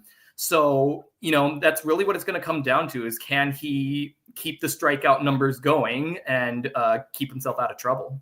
And I tell you what, he's a fly ball pitcher. Armand, you've seen Verlander pitch with your Mets. I mean, that's what he was, right? He was more of an IL guy being injured. Well, see, that's one of the issues. If it was Scherzer, I'd tell you, yeah, he's a fly ball pitcher, giving up a lot of home runs at the end of his career. So yeah, that's my issue with Verlander. And I did Verlander. Right. Hey, Eric, let's go to line 4. We haven't heard a peep yet at a Toby. Toby, yeah, he just came in. I just brought him in. Yeah, I saw him out there. What's up, Toby? What's up, everybody? How's everyone doing tonight? Hey, good, man. Yeah, tell me what do you think about the club? 12-4, man. How different does this team feel? I think the last couple years, if it was 3-0, you're turning your TV off. We're not scoring. We're not. Yeah, like, and I go into that mentality sometimes, like, oh my gosh, 3 runs, like the game's over in the first. Now it's like, oh, we just put up 6. So very, very different. It doesn't feel the same. Like, how many these times, guys Dan, we feel in our very. text group? Game over. Once it was 3-0, man, game over. Forget it. Yeah, it felt like that. We couldn't score anything. Now it feels different. It's like, oh, we have a shot. Like even the Yankee game the other day. Oh, 3-0. We still have a shot. We're still in this. Yeah, they were down. What were they down? The Yankees 5. What was it? Was it 4-1? 4-1, something like that. 5-1. Yeah, I can't remember. Up there. It was like 6-1, I think. 6 was. It was either 5-1 or 6-1, but yeah, it was up there. Yeah, you know, I agree with Toby. The team does have a character of its own, and that is always in any successful business operation, whatever it is, it always comes from the top down. Yeah, Buster has instilled a attitude, a expectation. Melvin feels it. He passes it on. There's a different vibe. When you're down on this team's being down, they find a way to scrap back. What I found so interesting tonight is they got down 3-0, and the very next inning they put up 6 in the top of the second. It's like, wow, they just, they got a break. They got a, Walker. I think it was, was it who was running the second? To remember. Was that Ramos Wade? After he hit I think it was it Ramos? No. Wade. I think it was Wade. I think it was Lamont. No, Wade scored. Wade scored on Wade. the throw. It was Wilmer's speed that made the pitcher throw in a hurry. That's right. It was Wilmer. He had a dying. It was Wilmer. He saw Wilmer and he says, "Oh my gosh, I got to get rid of this thing in a hurry." Throws it into center field. I'm having chest pain. Oh, that's great. But that's the beauty of the game, man. You put it in play, anything can freaking happen, man. And that's why we love it. That's why we're all fans of the game. We all have our own you make a great point. You put it in play. How about opening day? Fitzgerald runs through the stop sign, which I'm glad he did. I thought Williams should have sent him because the game was tied. You put it in the hands of the defense to make a perfect play. What happens? Robles couldn't get the ball out of his glove cleanly the first time. That gives Fitzgerald 3 more steps, and he barely beats it. Yep. There you go, man. That's what I love about this damn game, man. Oh man, Christian. So we could talk a little bit about it tomorrow. Who is pitching for Philadelphia tomorrow? I'm not sure. It's the lefty. It's the lefty. Oh, Sanchez. Sanchez. No, Sanchez is tomorrow is Luzardo. That's Luzardo. Jesus Luzardo. And then they got Sanchez Thursday. I'll tell you why it's not going to be easy. Christian, you could talk about this. I thought the Giants were going to have a pretty decent right or a left-handed pitching lineup, but that's been their kryptonite. What do you think, Christian? Are you liking what the Giants are going to be able to do against Luzardo? His last outing was pretty damn fantastic. I'm liking it. Dean made some really good points about how talented the Phillies are. The problem for the Phillies right now is they've been on a skid. They have really have not been playing up to their potential, and I catching them just the right time. Like they're coming into Philly and get beat up a little, and so the Giants just keep the pressure on and play with the intensity that they play today and in the Yankees series. I think that they can take a series. Philadelphia, quite honestly. I think that the hitting has been sound up and down the lineup, different days. I'm about it. I feel like sure the Phillies are strong and their pitching is strong, but I think the Giants feel like world beaters a little bit right now in their own minds, and that's really what's important, right? Yeah. I mean, Dan was saying the unity in the clubhouse and the way that these guys are all like really pulling together and just feeling like, hey man, we're just playing for the next guy and the next guy in the lineup. And it's not a environment in the clubhouse like under Kapler, where everybody was just feeling, I'm just going to stay over, say anything because he's a bully and all that. Feels so Eric, much let's go to the chat. So Can we go to the chat, Eric? This series. And now, another Giant Sports Talk Live Super Chat. The way he's high-fiving everybody, the way he's there. There's the Super Chat. What credit does Menasian get, if any, for this start? Eric, nobody's talking about him at all. Nobody. Not a peep. Don't care. This is Buster Posey's. I honestly, I mean, that might sound harsh, but it's Posey's, honestly, baby. I tell you what, and I'll tell you why he was part of the whole Farhan stench. And that's just me, and maybe that's unfair, but this is Buster Posey's. This is Buster Posey. Look, is he going to be doing some of the day-to-day operational type of stuff? Yeah, because he understands it. But to me, honestly, I could care less. Because what is a GM really right now? You're just an assistant to the president of the baseball operations. You know he's calling the shots. Yeah. Oh, real quick. Oh, Dan, I want to go to you with this as well. Melvin left in Yastrzemski to face the lefty. tomorrow, a lefty starter is going tomorrow. Do you still go with Yaz tomorrow? Because that was huge. They said that was his first home run against the lefty since 2023. Or do you put Matos out there? I asked the same thing to my chat tonight because there's a couple of options which I like about this team. Is you could play Matos tomorrow. You could say, you know what? Let's give Lee, maybe give Lee a day. Lee a day off. He went 0 for 5. It's a long season. He's been playing, and you could say, well, let's go with Matos in. I mean, you could put Fitzgerald out in center for. You could do that. You could put. Ooh. You could go and you could put Koss at second, and you could put Schmidt at first. At first, you can have an all right-handed lineup. If you want to give Lee a day off, I don't think they will. I think Matos has to play. Yes. You can't just sit this kid. He's talented.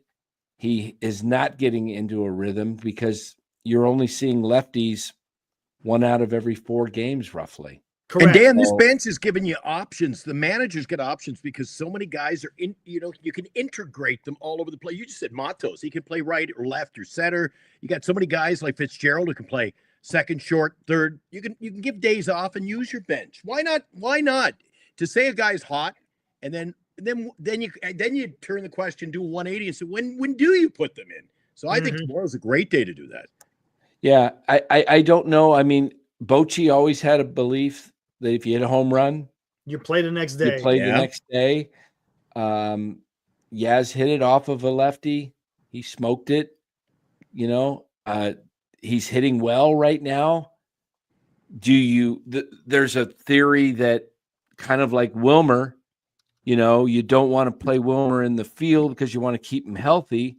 Do you want to keep pushing Yaz or do you want to give him a day off now and then and it recharges him? It's such a fine line. I mean, it's early, but I'd be fine either way.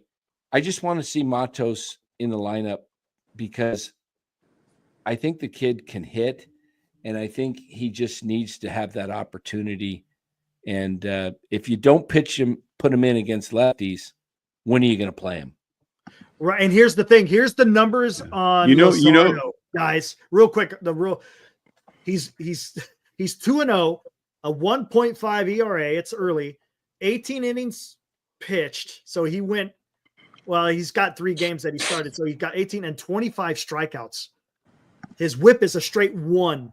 This is going to be.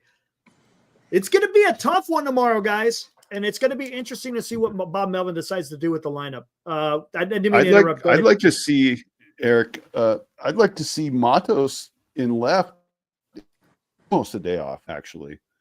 Just because Ramos has been he's been a little bit cold. Not a bad idea either. He might need a mental reset day, right? And he has some real pop in his bat, and it's like you said, Dan, he really needs the reps. It's important. Dean said some good things and bad things. Dean was talking about Verlander. See our super chat. We never want to miss these because the guys are valuable to us. How much leeway, Dean, do you think Verlander gets tomorrow if he struggles? You got a chance to see him play. Thanks, Fuji. Hey, real quick, Glenn or guys, I got to grab a phone call. So I'm gonna jump out. Right on. I'll be watching when I finish my phone call. Thanks, guys. All right.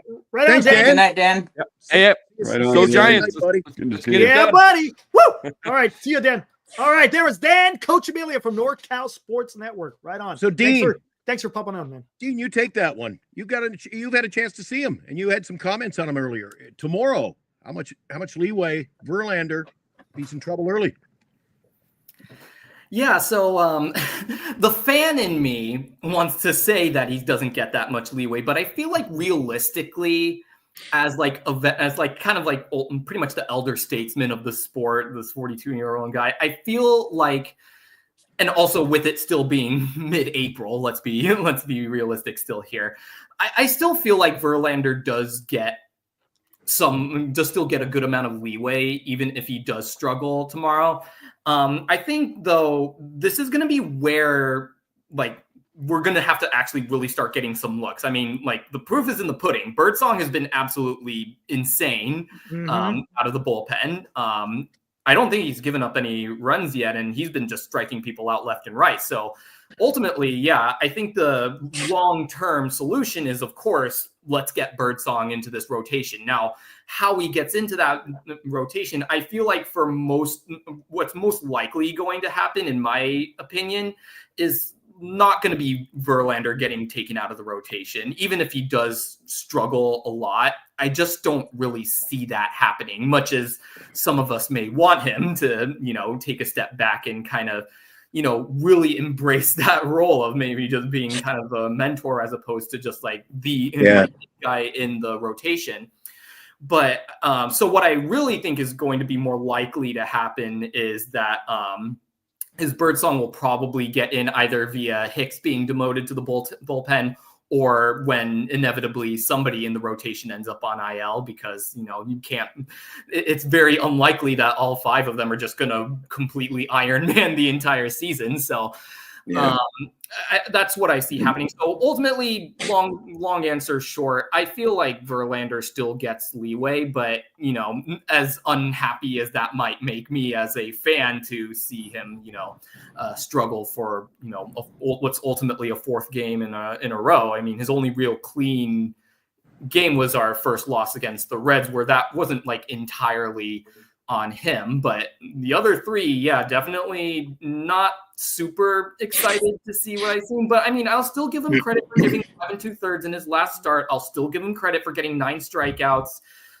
and, getting saddled with some pretty bad luck. But, this is going to be a really big game for him. He's going to really need to show show a little bit more, getting back into the action, getting more of those strikeouts, continuing to ensure his fielders relatively easy outs, and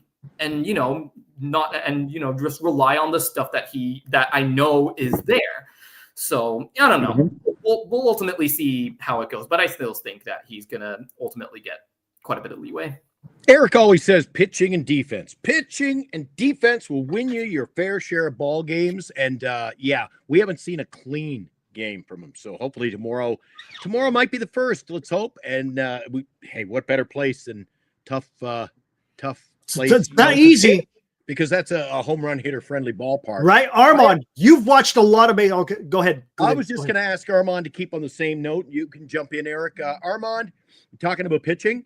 And you haven't jumped in for a while, so why not throw to you about Clay had a nice clean game tonight for your Mets, didn't he? Yeah, except for the 1 inning, but like I said, he got out of it only giving up 1 run.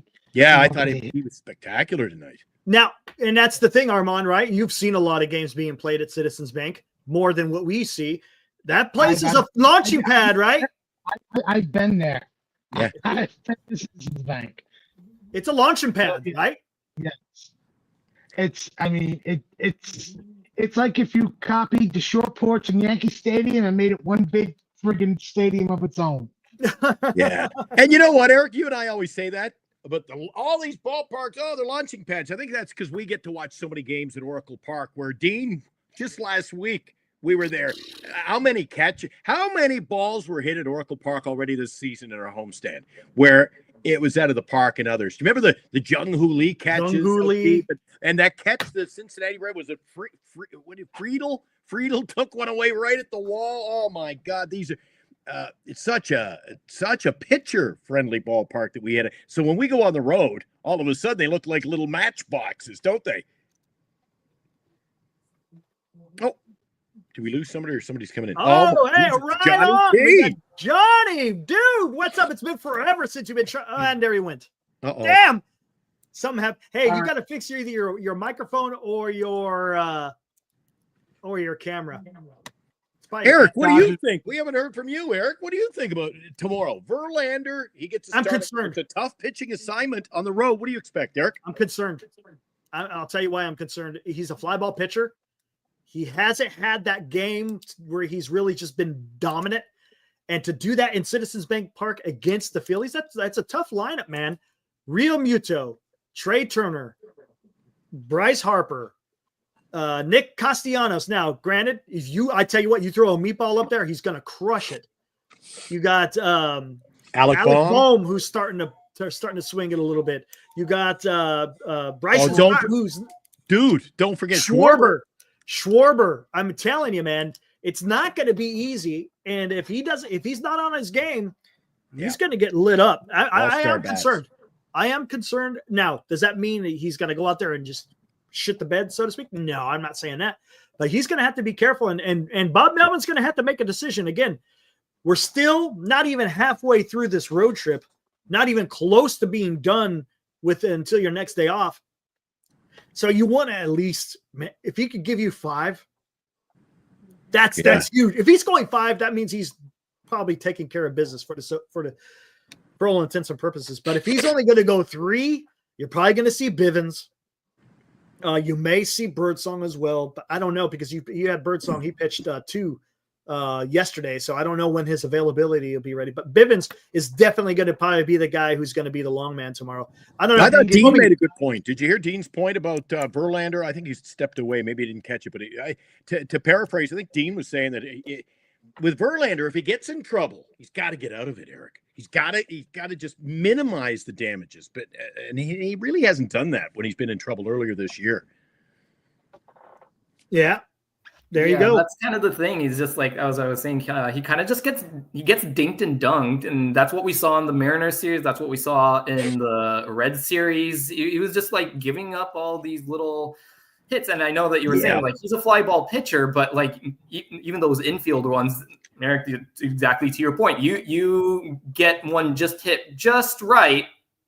You're moving the train along, and that's the opposite of what you want. And, we see it with Verlander, and I was actually mentioning Doval had a super clean outing today, but he did. As soon as the runners get on the base pass, he starts crumbling and falling apart. And I'm seeing a little bit of I'm not saying equating Verlander to Doval by any means, but what I'm seeing is there's a similar kind of pattern there of once there's trouble. Once you get guys on base, start to get a little bit stressy. Things start to get a little shaky. He won't give up the big bomb, but runs will start trickling in, drip, drip, one after the other. And after a while, you're just all of a sudden you're in a 3-4 run hole. Yeah, I'd like to see him do tomorrow what we saw Eric and you and I talked about at the beginning of the show. I'd like to see him do tomorrow what Rodriguez did tonight. He comes in, guys at second base. Nobody out. They could only get him to third, Eric. He took care of business. That's what I want to see. If a guy gets on tomorrow, just minimize the damage. Take your outs. Take an out. Get the outs. Toby, I know, Toby, you've been kind of a proponent of Verlander, if I'm not mistaken. What do you expect of Verlander in Citizens Bank Park? Tricky, just given how good their lineup is. Obviously, everyone knows how good their lineup is. They faltered, so eventually they're going to have that game where they're like, ooh, this is how dangerous that lineup is. I just hope it's not against Verlander. It definitely can be. It seems like getting hit a little bit more than we want, but he says he's feeling a lot better. His velocity's looking good. That's one thing. He's not in the 92s. Yeah, he's kind of sitting 95, 96. So I would like to see them have really piggyback Verlander and Birdsong right after each other. So maybe use Birdsong a little bit less before and then piggyback right off of Verlander if that is the route. If he's not doing good, I'd immediately go to Birdsong. I like Birdsong, but like I said, he's pitched 2 innings yesterday, so I don't know what his availability. Yeah, I think you're going to see Bivens. Bivens hasn't thrown in a while, so I think he's going to be the guy that's going to rescue Verlander if he needs rescuing. Yeah, it's going to be interesting. Again, yeah. So they didn't use Bivens tonight, but he was the first guy up in the pen early. So he was up tomorrow. Yeah, he was up twice, right? Mm-hmm. Yeah. Right. That's what I think is going to happen, Eric. And I think, and I'll tell you, and Dean, you kind of spoke to it. I like what Doval did today. Came in, got 2 guys out with a strikeout. I like it.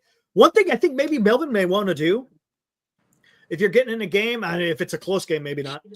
But bring Doval in when there's a runner on, and then see how he navigates. Again, you got to be able to see how he's going to be able to navigate that in game time situations, because that's huge.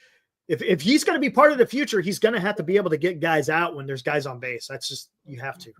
Everything's gone final, Eric. Padres over the Cubs 10-4, and the Dodgers hold on. 5-3 win. Ooh, so they kind of had a bit of a rally at the end there. I saw they had runners at the corners in the top of the ninth, but there it is. Yeah, with all these guests, dude, we weren't able to play the dot. This guy's been a long time supporter here. I'm going to bring him in. Let's everyone welcome in Johnny T60. What's up, dude? Well, he's rocking the orange. What's up? Good too. What's happening? Man, I love it. He's got a fresh freaking lid on. I love the orange. Look, that's freaking awesome. Look, he's wearing his Wilmer Flores. Look at that. That is awesome. Sweet. I had to show it off. It's not a Wilmer Flores. I got it. We were in San Francisco a few weeks ago. We got it at the shop there at Pier 39. Oh, right. Nice. I think it's the lids. Yeah, that's a cool shop. Yeah, the hat too. The hat The hat looks good too. Good lid. I love that Giants logo on the side too. That's freaking sharp. Yeah. Well, I actually saw Glenn wear this a few months ago, and I love the hat, so I picked one up. But yeah, looks good, buddy. This dude, year, isn't I'm this just awesome? pumped. Right? I mean, come on, man. Over these last couple of years, we're just like, can we just get a baseball team going here, please? Yeah. Well, hey, Johnny, listen. When you say you were in town, did you get to the ballpark? No, Glenn. I wasn't there for a good reason. My brother-in-law passed away, but I took my kids. Yeah, I took my kids. We got away for a minute and took them to Pier 39 and had some clam chowder in the bread bowl. Hey, nice. They love that. But yeah, Eric. I mean, you nailed it. This team has a soul again, right? You know, and it's something different. It just feels like the Giants again. You know, the last few years. I like what you're saying. Yeah, it didn't feel like the Giants, man. And I couldn't. I mean, I've said this in the chat so many times. Last few years, I was falling asleep during Giants games. I mean, I was falling asleep. And this year so far, it's like I'm watching the games with my boys, and we can't stay in our seats. I mean, we're standing, you know, nice. and that's just so awesome. It feels like Giants baseball again. Yeah, I'm sure Posey has a lot to do with that. And I know it's easy to say too because we're winning, but you know, even if I would say if we were 500 right now, it would still feel better. It'd feel like Giants baseball. You know what's starting to happen? Johnny, Eric, and I have talked about it for months and months leading up to the season, and to a man, a lot of people in the chat too. We've said that when the Giants, let's say the Giants get a little rally late, it didn't matter. No pitcher they were looking at. Yeah. Whoever was coming up couldn't get it done. Now I'm feeling like when I'm watching the games, can't speak for everybody, but when I'm watching a game, guys get a couple on, and you just feel it's coming. You feel the hit coming from no matter who steps up in the box. Yeah. There's grit now. There's swagger. There's confidence. Lots of adjectives you can throw out there that we didn't have at all last few years. Go ahead, Dean. What were you going to say? Yeah, I actually wanted to really speak to that point because one thing that I really noticed, and this is kind of the benefits of scoring all the games, is you remember a lot of interesting stuff that you kind of note down. Is that we've played 16 games so far, and I only can really say there was one game out of all 16 where I felt like midway through, I was like, yeah, we're definitely out of this one. And that was game 2 against the Yankees. That is the only one when we were down like 7-2 and we were 5 down late innings. And I was like, yeah, this probably isn't going anywhere. And so, yeah, this is like the one game that didn't work.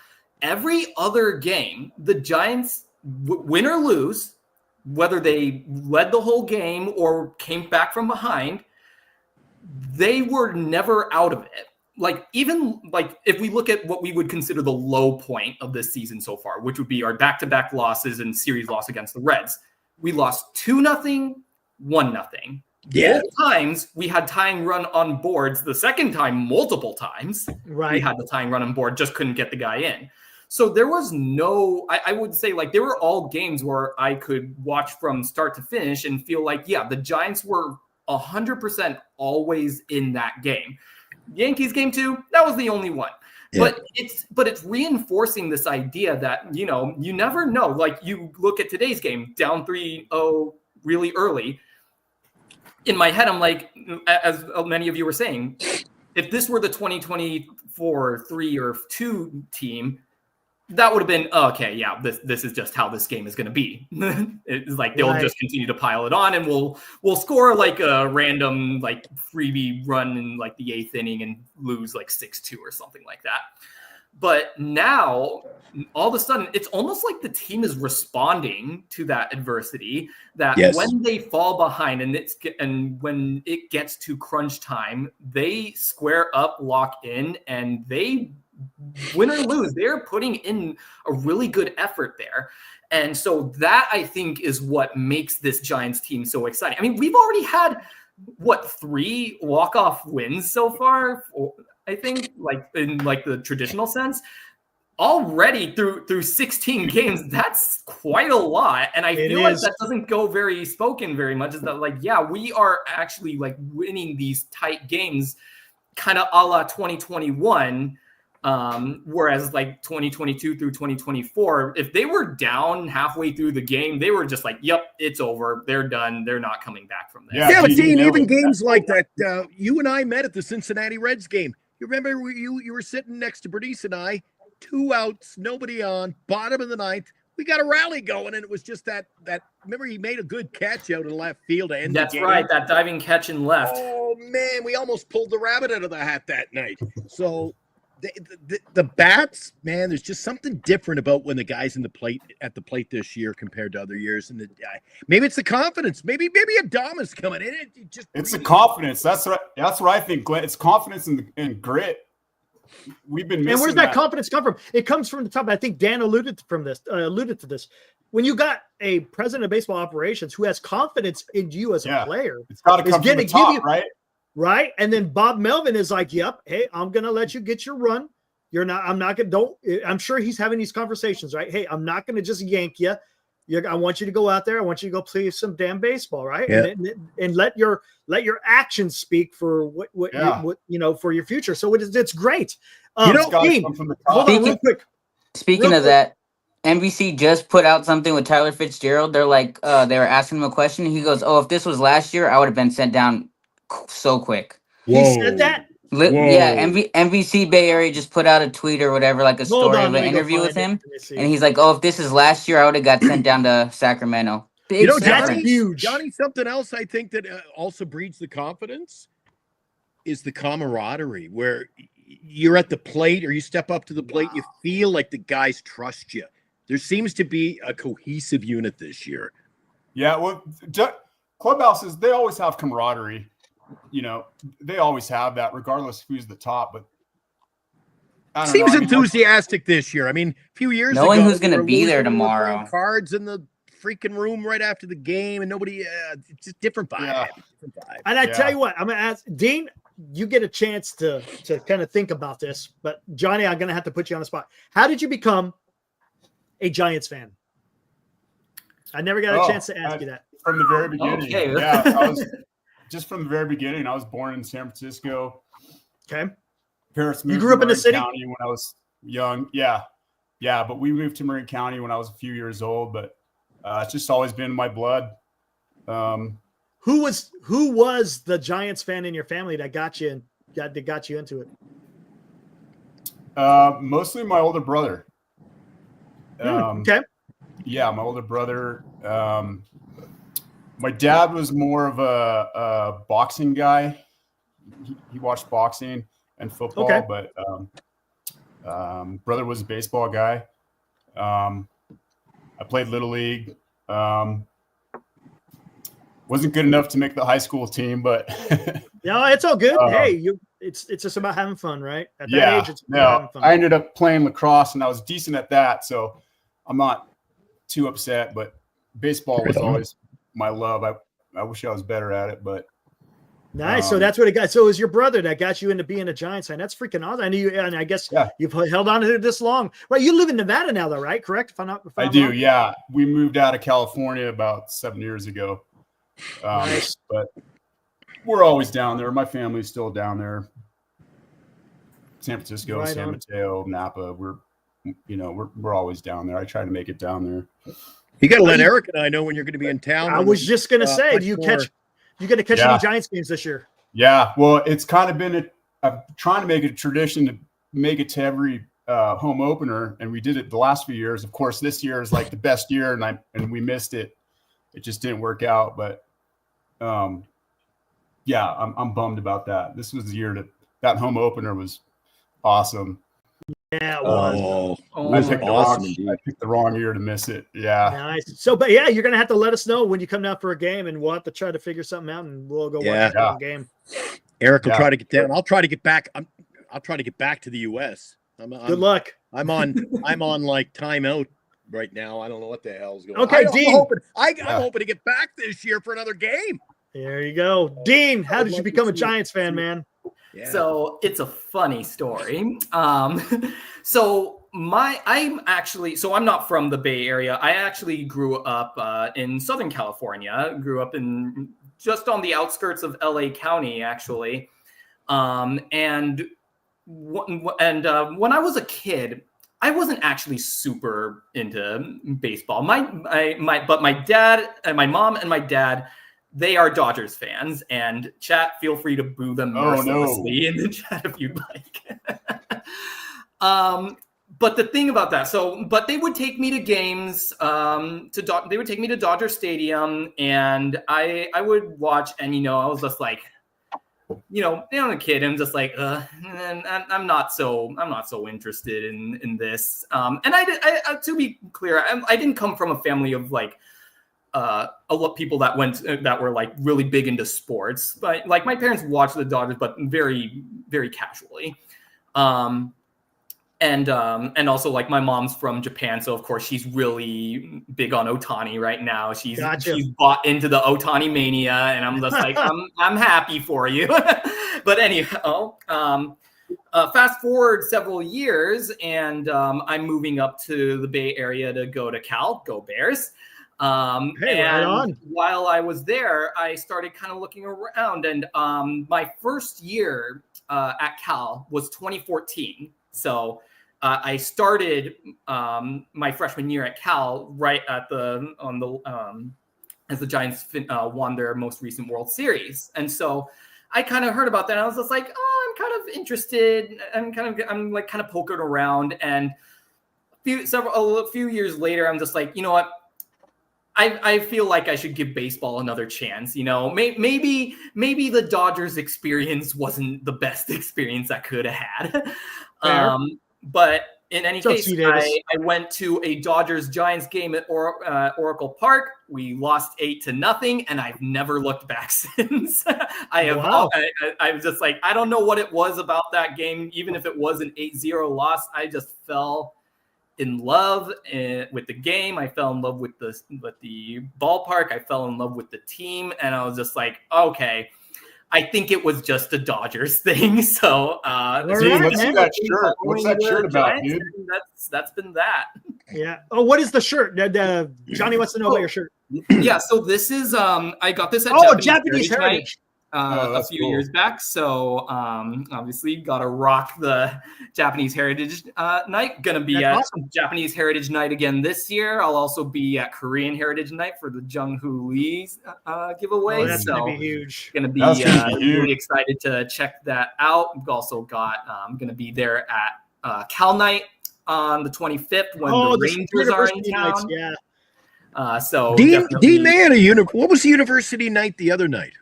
I was at it, and it was I love senior, man. Purple logo. I think there was. There was like I think the one that I was at or a high school night. I think there was a San Francisco State night that I was at. I think that's the one that I was at. I do remember that. It was either that or Santa Clara University. I can't remember which one. I think it was Santa Clara. Yeah, I think it was San Francisco State University, though. Oh, I can't remember. There you go. One of us is right. I don't know.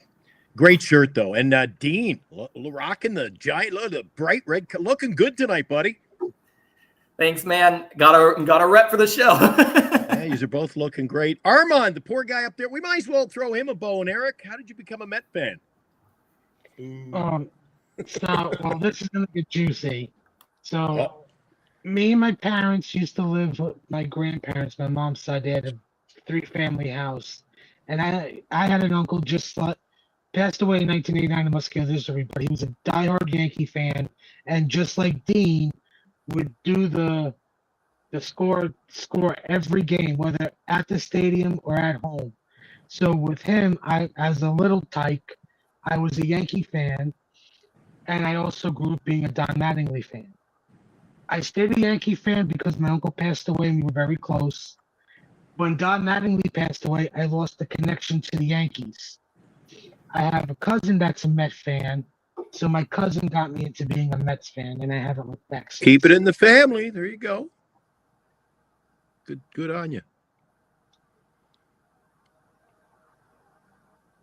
What about you, Eric? I'm sorry. I'm listening to Fitzgerald. I want to pull that clip. How'd you become a fan, Eric? My dad was a big Giants fan, and then it just trickled on down. I'm telling you, because living in Tracy, half my family were A's fans and the other half are Giants fans. And I just happened to fall on the Giants side. I mean, we still rooted for the A's, right? Especially during the 88 World Series. Pissed us off, man, because of how that. I'll never forget, we had the whole family in the living room watching the game, and then freaking Kirk Gibson comes in and crushed our soul. But yeah, my dad was always a Giants fan, and that's where it began. And it kind of sucked, because back in the day, it was KTVU Channel 2. That was the only time that you were able to watch the Giants games, and it wasn't every day like it is now. So when there was a Giants game on, man, you didn't freaking miss it. So unless it was like playoffs or Lane Terrell and Dennis Richmond, right? Yeah, there you. Yep. Yeah. Man, dude, I'm telling you, back in the day, the A's thing. That's why it's a bummer, because you grew up in the Bay Area, and the A's. I mean, they're part of your life too. I mean, Steinbeck and Gallego. I mean, Walt Weiss. Those were all household names too, right? I mean, you saw them on TV all the time, and that's why for me, it's. I mean, I always had love for the A's too, and that was a bummer to see them leave. I didn't like that at all, but yeah. You know what? There's a lot of people who give me grief. They do for all kinds of reasons, and I take it the best I can. But I just like Bay Area baseball. So the good thing about it, Johnny, is when the Giants would go out on the road, the A's would be at home. So you could literally, in the Bay, you could hop on BART, get over to the Coliseum, stop in 10 minutes, and you're watching baseball literally the whole year. Yeah. Well, and I remember early 90s. Talk about a rich World Series champion, Oakland A's. You mentioned, look at those teams when we were probably young adults or teenagers when you had the Bash Brothers. It's gone, but I'll tell you, it won't be forgotten for me. Well, we had, because I think like late 80s, early 90s, it was the A's had was it $2 Tuesdays or $2 Wednesdays? And $2 Tuesday, and it seemed to always be an afternoon. I got to the afternoon game. Yeah, it was Tuesday. Right. We would cut class and we'd go for $2. We could go watch a Major League Baseball game. The usher $2, and I'd sit by for $4. I got a dugout seat. Yeah, it's funny because I'm Giants fan number one, but I've probably been to more A's games than Giants games, to be honest. Wow. Just with those, as a teenager, we'd hit a lot of A's games. It was $2. And Johnny, didn't the $2 deal? Were you able to buy over by the Golden Gate Bridge? I don't know, Sunoco. You could buy gas and you'd get a $2 coupon. It was buy so many liters of gas or gallons of gas there, and $2 you got to. I took advantage of that too when I first moved to the Bay. That. Yeah. The A's always found a way to rope you in. The cheap nights, the afternoons, $2. I have a good story for you for the Mets when they were at Shea Stadium. You guys remember Shea? So, like in left field, there was like the bleacher area. It was known as the Pepsi porch. Yeah. And what they would do is like they would choose a day, it was like Wednesdays. If you brought an empty Pepsi can or Pepsi like 20-ounce bottle, you got to sit in the Pepsi porch for the game for free. Oh, wow. So Wow. me, my 3 cousins, and a friend, when the Mets were at home, we would go to the corner store, get a Pepsi bottle, and get on the train and go to the Met games. And that Wow. would be our Wednesday nights. Hey, how come that stadium wasn't sponsored by like the New York Aviation Association? Wasn't it the old stadium there in Flushing where every 30 seconds I'd be listening to the games on the radio and you just hear and the planes would be flying over the stadium. You could hardly hear the announcers. I'm telling you, Eric, every 30 seconds just Shea Stadium, yeah. Yeah, exactly. Oh man, this is a lot of fun tonight. I know. Johnny, I'm going to come back to you, man. This is your first time on here. It's freaking awesome. You're going to have to do this more often. Yeah. What is it about this thing? I mean, is there a part of a team that you're just a little bit concerned about? Is it a certain player? Is it the lineup? Is it pitching?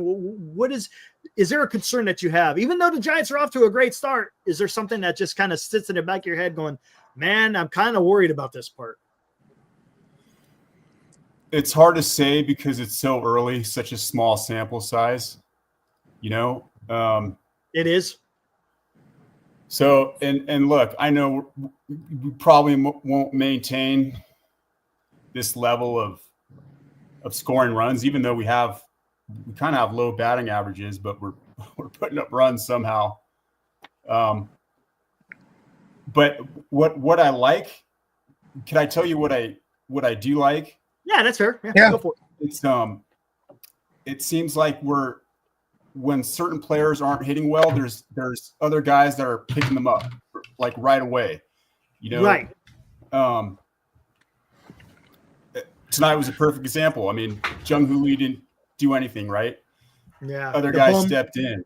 When Yaz isn't hitting, other guys jump in. Or when other guys aren't hitting, Yaz is hitting bombs. And Story of 25 so far, though, isn't it? It is. Yeah, and that's a winning formula right there. Like, that's fair. It's a 1 through 9. I mean, if half of them have a bad night, well, and the other half step up, and we're getting it done. So hopefully that continues. Because if you look at teams that are successful, that's what they do. I mean, it's not always the top 4 guys. Successful teams get productivity from the bottom of their lineup, not every night, but when those top 4 guys are struggling, the other guys pick them up. And you know what? Whether that's situational hitting and yeah, go ahead. Okay, go for it. Hey, look at that Fuji, man. Thank you, sir. Donates $5. First Giants game for me. And then Pac Bell. That's what it was first called, right? The giveaway was a real-sized bat to honor Bond's single-season home run record. Can't give out bats. Hey, look at that. Hey, see, everyone has a story, right, about how they became a Giants fan, and that's freaking awesome, dude. That'd be dangerous these days, though. Exactly. But you know what?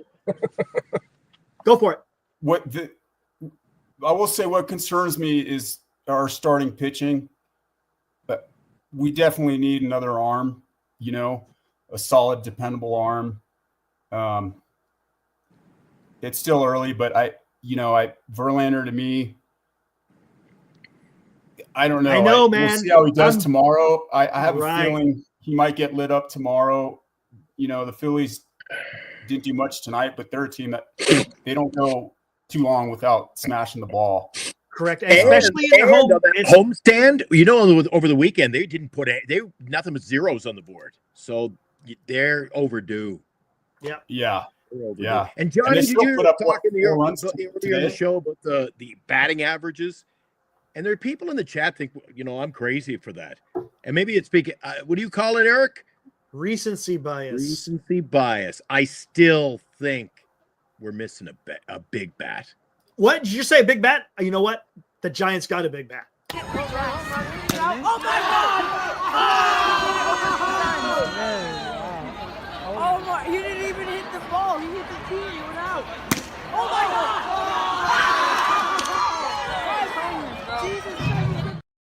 He's a little There you hunter. go. There you go, man. Love that. There I've you seen need- enough. Hey, I've seen you enough. need- 20-year, $1 billion contract. Get him Hey, in man. there. There's Hey, your middle of the Dean, order lineup. Eric's still playing that video. That kid's like almost college age now. That Yeah. one's never going to die. But you know, Absolutely. Steve He's Cohen 12, and David right, Stern. senior? Is he- Oh, Yeah, that's exactly. Fuji, hey, donates Oh. another. Damn it, Glenn. $2. How's Harrison Wisenhunt doing in AAA? I'll tell you what, I'll bring it up right now and I'll let you know. I know Harrison, his last outing was suspect at best, right? Yeah, it's going to be interesting. Again, I think the first guy going to be called up. I think you guys may agree. The first guy, if they need a starter, it's going to be Birdsong, right? That's who's going to be the guy. Outsider's perspective, if Birdsong he's in the bullpen. Right now he is, yeah. If he's pitching well out of the bullpen, I think they would take the chance on calling up Wisenhunt or Harrison. If Think they so, needed huh? a start before moving Interesting. Birdsong out of the bullpen. If he's Interesting. pitching well out of the bullpen. Back to you, Johnny. Do you think they need the bat to go deep? Well, it wouldn't hurt, right? But what they got going now seems to be working. Oh, well, again, people Overall, like in the long run, yeah. Don't you think with these something's got to happen for some of these averages? Lamont Wade cannot continue. We can't continue to win and buck the trend with 109 averages and 135 averages. Yeah, but again, Glenn, it's so early. You know, I think the guys are going to go into slumps, right? We know that. Lamont just happened to start the season kind of in a slump, right? He's going to start hitting again. He's going to start drawing walks. I'm not. He ready drew to, two today. He drew two today. Yeah, That's But good. he's batting 10. His I average think- has been going down, though. That's the only problem. He's at 109 Yeah. today. It's bad. And, Yeah, and but I don't just see think- and I just don't see it changing. He's never been that good a hitter. And when you get into this kind of slump early, you got a long way to go to get out of it. Well, Look like I what- look said, at- I mean, for him, it just Yaz happened last year. to start out the season in a slump. That happens It is. too. Some people Yaz start last slow, man. year. Last In the long year was batting about overall, 180, and it took him 3-4 months to even, get to 220. yeah, no, We'll see. Glenn, you're not wrong, Glenn. I mean, overall, yeah, we could use another bet. I just Yeah. think, But- if look at what we're doing, and can you imagine? If the guy's batting like 195, 179, 109, 116, we're batting 220, yeah. even 220. But What a difference we're it 12 makes. and 4, Glenn. I mean, it's situational hitting too. I'd rather have a bunch of 200 hitters and win 90 games, right, than have 280 hitters and be at 500. I don't know, Johnny, I mean, you know me, I'm the pessimist. Oh, geez. Yeah, I mean, We won 10-4 today, and I said we're lucky.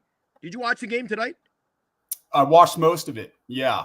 That Yeah. inning, we got 6 runs, and I mean they Yep. threw a double play ball into the outfield, opened the Yeah. floodgate. I mean, we could we're finding ways to win right now. Yeah, but And that- we barreled the ball. I mean, Yeah. we did that too, right? Fitzgerald barreled it pretty good. Hey, Ramos, let's not forget Ramos. He crushed even that last out of the ninth inning. He crushed it, but it found a glove. Yeah. So I don't wanna we've seen- I don't want to see Jung Hoo have any big days at Yankee Stadium. I told Eric. I said any more big days, he might want to sign there, and I don't want that. Yeah. All right, hey Shardall, I'll get you here in a moment. That Now, time let's. of the night. Hey, I'm gonna hold up, and then we bring up some stats of what Fuji Simeon wanted to talk about here. First guy I'll bring up here going to be Harrison. This is what he's got so far. He's got no decision. He's got a 5.7 ERA, 3 games, only 11 innings pitched in 3 games, 16 strikeouts, and a 1.5 whip. Not that great.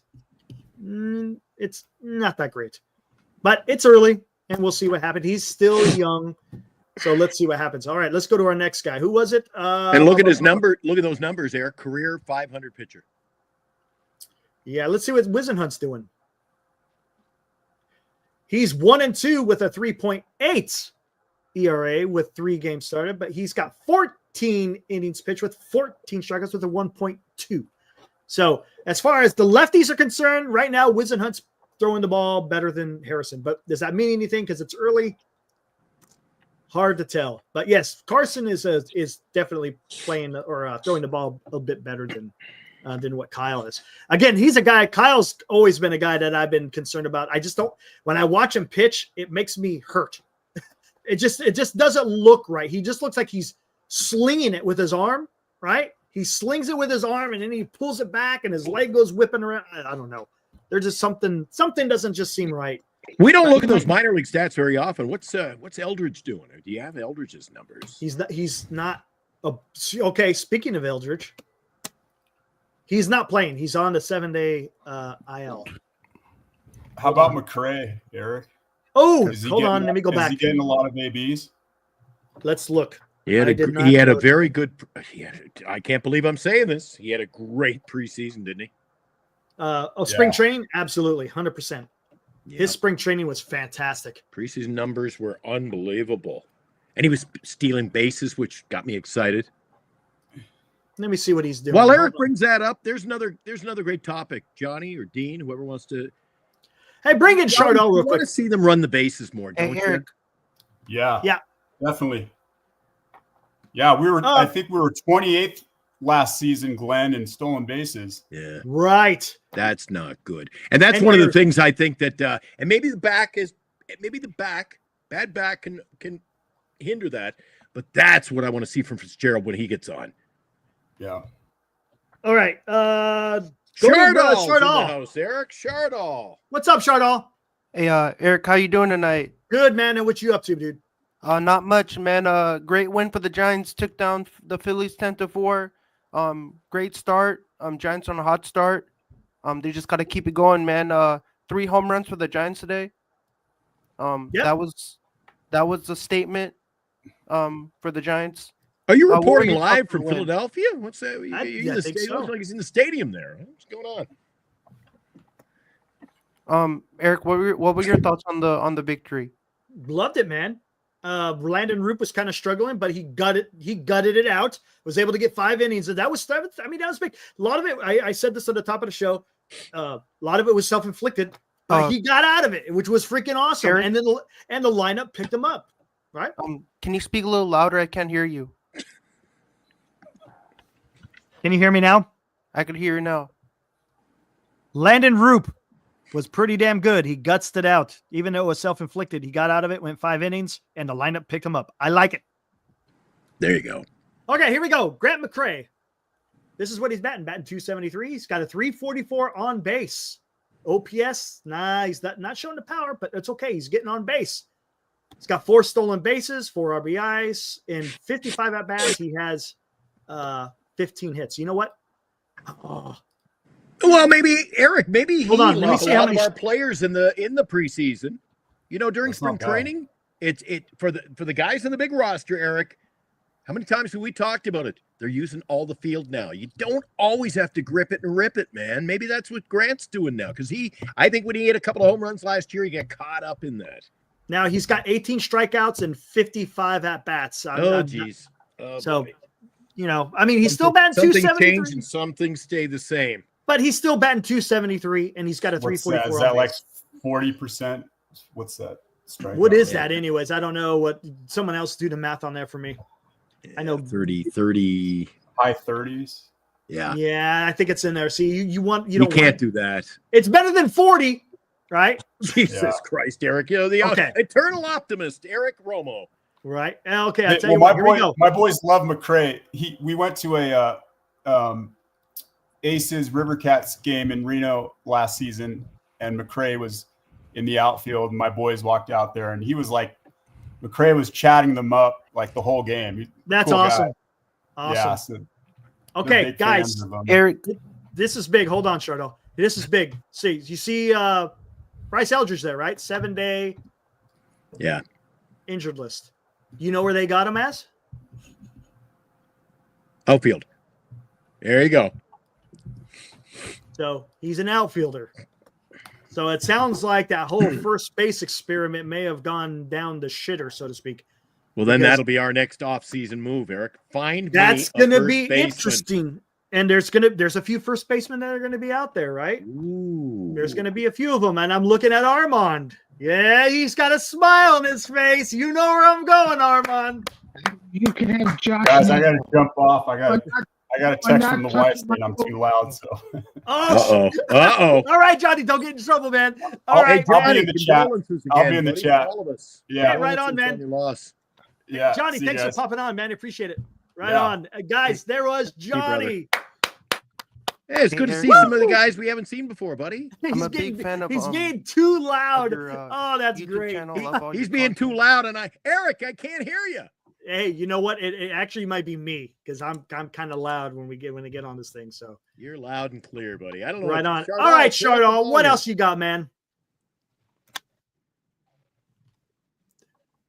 He's Chardon, bringing it what else you tonight. got? All right. Dean, Got nothing. next homestand. You're not gonna see me at the ballpark. I've been booted. I've been kicked out. Can't No, go. no, with you. No, yeah, and you're across the up to our friends up north currently. Yeah, I'm working on that. I don't even know how the hell to get back into the States. I'm working on that. But are you going to go to the next homestand? I mean, the next homestand, what we've got that's the Milwaukee first series Brewers. is against the Brewers, yeah. Brewers. I'm gonna try to make it to one of those. Like the one that I'm definitely going to, as I mentioned, is the next the Japanese Rangers Heritage, right? homestand. I'll be at both the 25th, which, as I mentioned, was Japanese Heritage Night, and then I'll also be at 26th for Brandon Crawford appreciation. Oh, Bernice will be there. Bernice will be there for that. I'll let her know you're going to be there. Nice. Yeah, I've got my I've got now the old City Connect Crawford jersey in the closet ready to go. So I'll be sporting that to Crawford Nice. Day. Nice. Still have Nice. to get a new City Connect though. I'm still thinking about who I want for that one though. Wilmer. Jung-hoo. You can't go wrong with Jung-hoo. I've got a Jung-hoo. I've got an orange Jung-hoo signed too. Nice. My favorite one to wear. Oh, I put a. You make sure you text me. Let me know the day. I want to see how many days it takes for you to get the package I sent out in the mail to you today. Oh yeah, I'll let you know as soon as I I sent out your Giant Sports Talk Live sticker collection today. Perfect. Thank you. So stick them. There you go. Stick it. I'll stick them all right. All right. All right. Hey, it's almost time for me to get out of here. How about you, Eric? Yeah, I think it's about that time. Armand, hey man, thanks for coming on, buddy. Appreciate it. No And problem. Dean, same Next thing with you. Wednesday, I will be at the Mets-Phillies game. Oh, And so nice. the Phillies coming to town next Monday. All right. Hey, if man, you're going to that's be at gonna the a game, good don't series. be a stranger. You can pop in for a bit on Wednesday night if you want. Yeah, absolutely. Definitely will. All right. Take it easy, Armand. Okay, buddy. See you now. All right, Dean. Oh, there he goes. Dean. Hey Eric, Always big love fan seeing of you, your, buddy. YouTube channel. Dean, Love all your Dean and I content, just love met all at your a game, videos. man. Just wish you shooting the the best of breeze luck. because of the old scorebook, and now he texts me. I text him. Coming on the show. He's a diehard, Eric. Yeah, there you go. All right, Dean. Hey, anytime we throw the link out, man, you're more than welcome to come on in, man. Will do, man. By the way, one last thing, Glenn. Didn't I believe you picked up a scorebook of your own? Did you not? I did. And it's funny because Los D cornered me on the show, the Hot Corner, 2 weeks ago. He goes, "When was the last time you scored?" I go, "I got my new scorebook." So it's all thanks to you, Dean. Appreciate it. Got me. Hey, glad I could be an inspiration for that. Got me inspired. Whenever Nice. you fill out that scorecard, you gotta let me take a look. I'll verify for you. There you you are go. a veteran. You're a veteran. Hey, there you Compare go. notes. You got to QA that thing. QA that thing. All right, Dean. Good to see you, buddy. Man. All right, take care, man. See Okay, ya. buddy.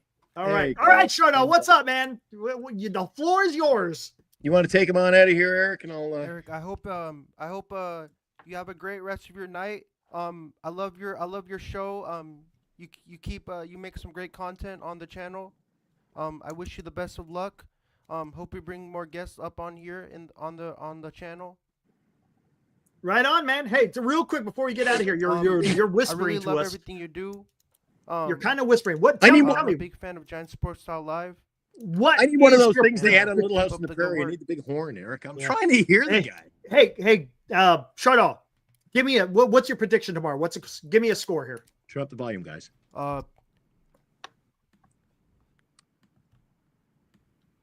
Well, there you go. What's Great Scoreless. win I for the guess. Giants. yeah, tomorrow score. They take down the Phillies 10-4 from Citizens Bank Park. Game 1 of this 4-game series. I love everything you do on the channel. Keep up the good work. I'm a big fan of Giants Sports Live.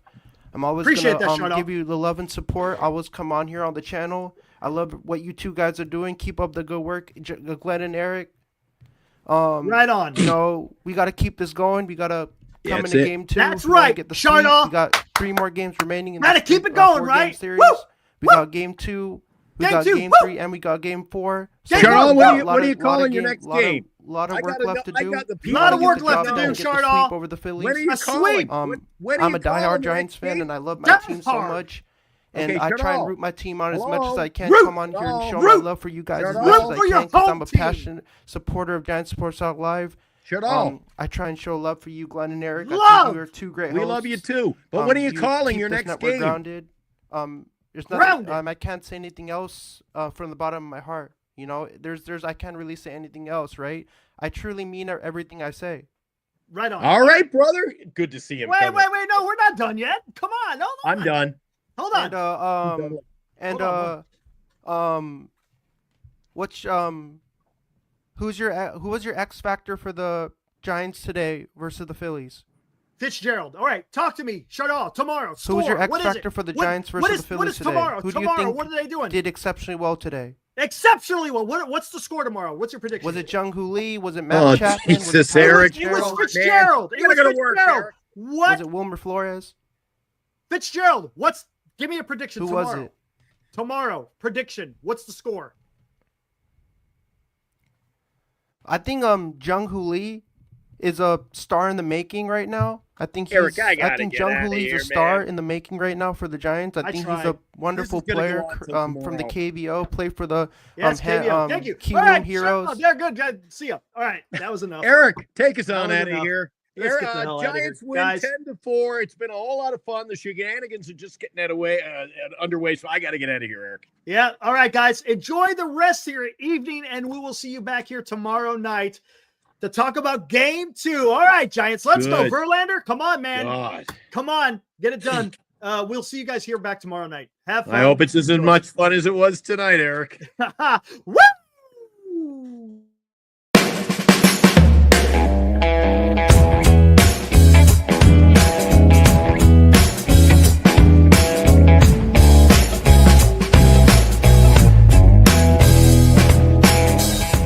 You've been watching Giant Sports Talk Live with Eric and Glenn, a Northern Lights Entertainment Broadcasting production.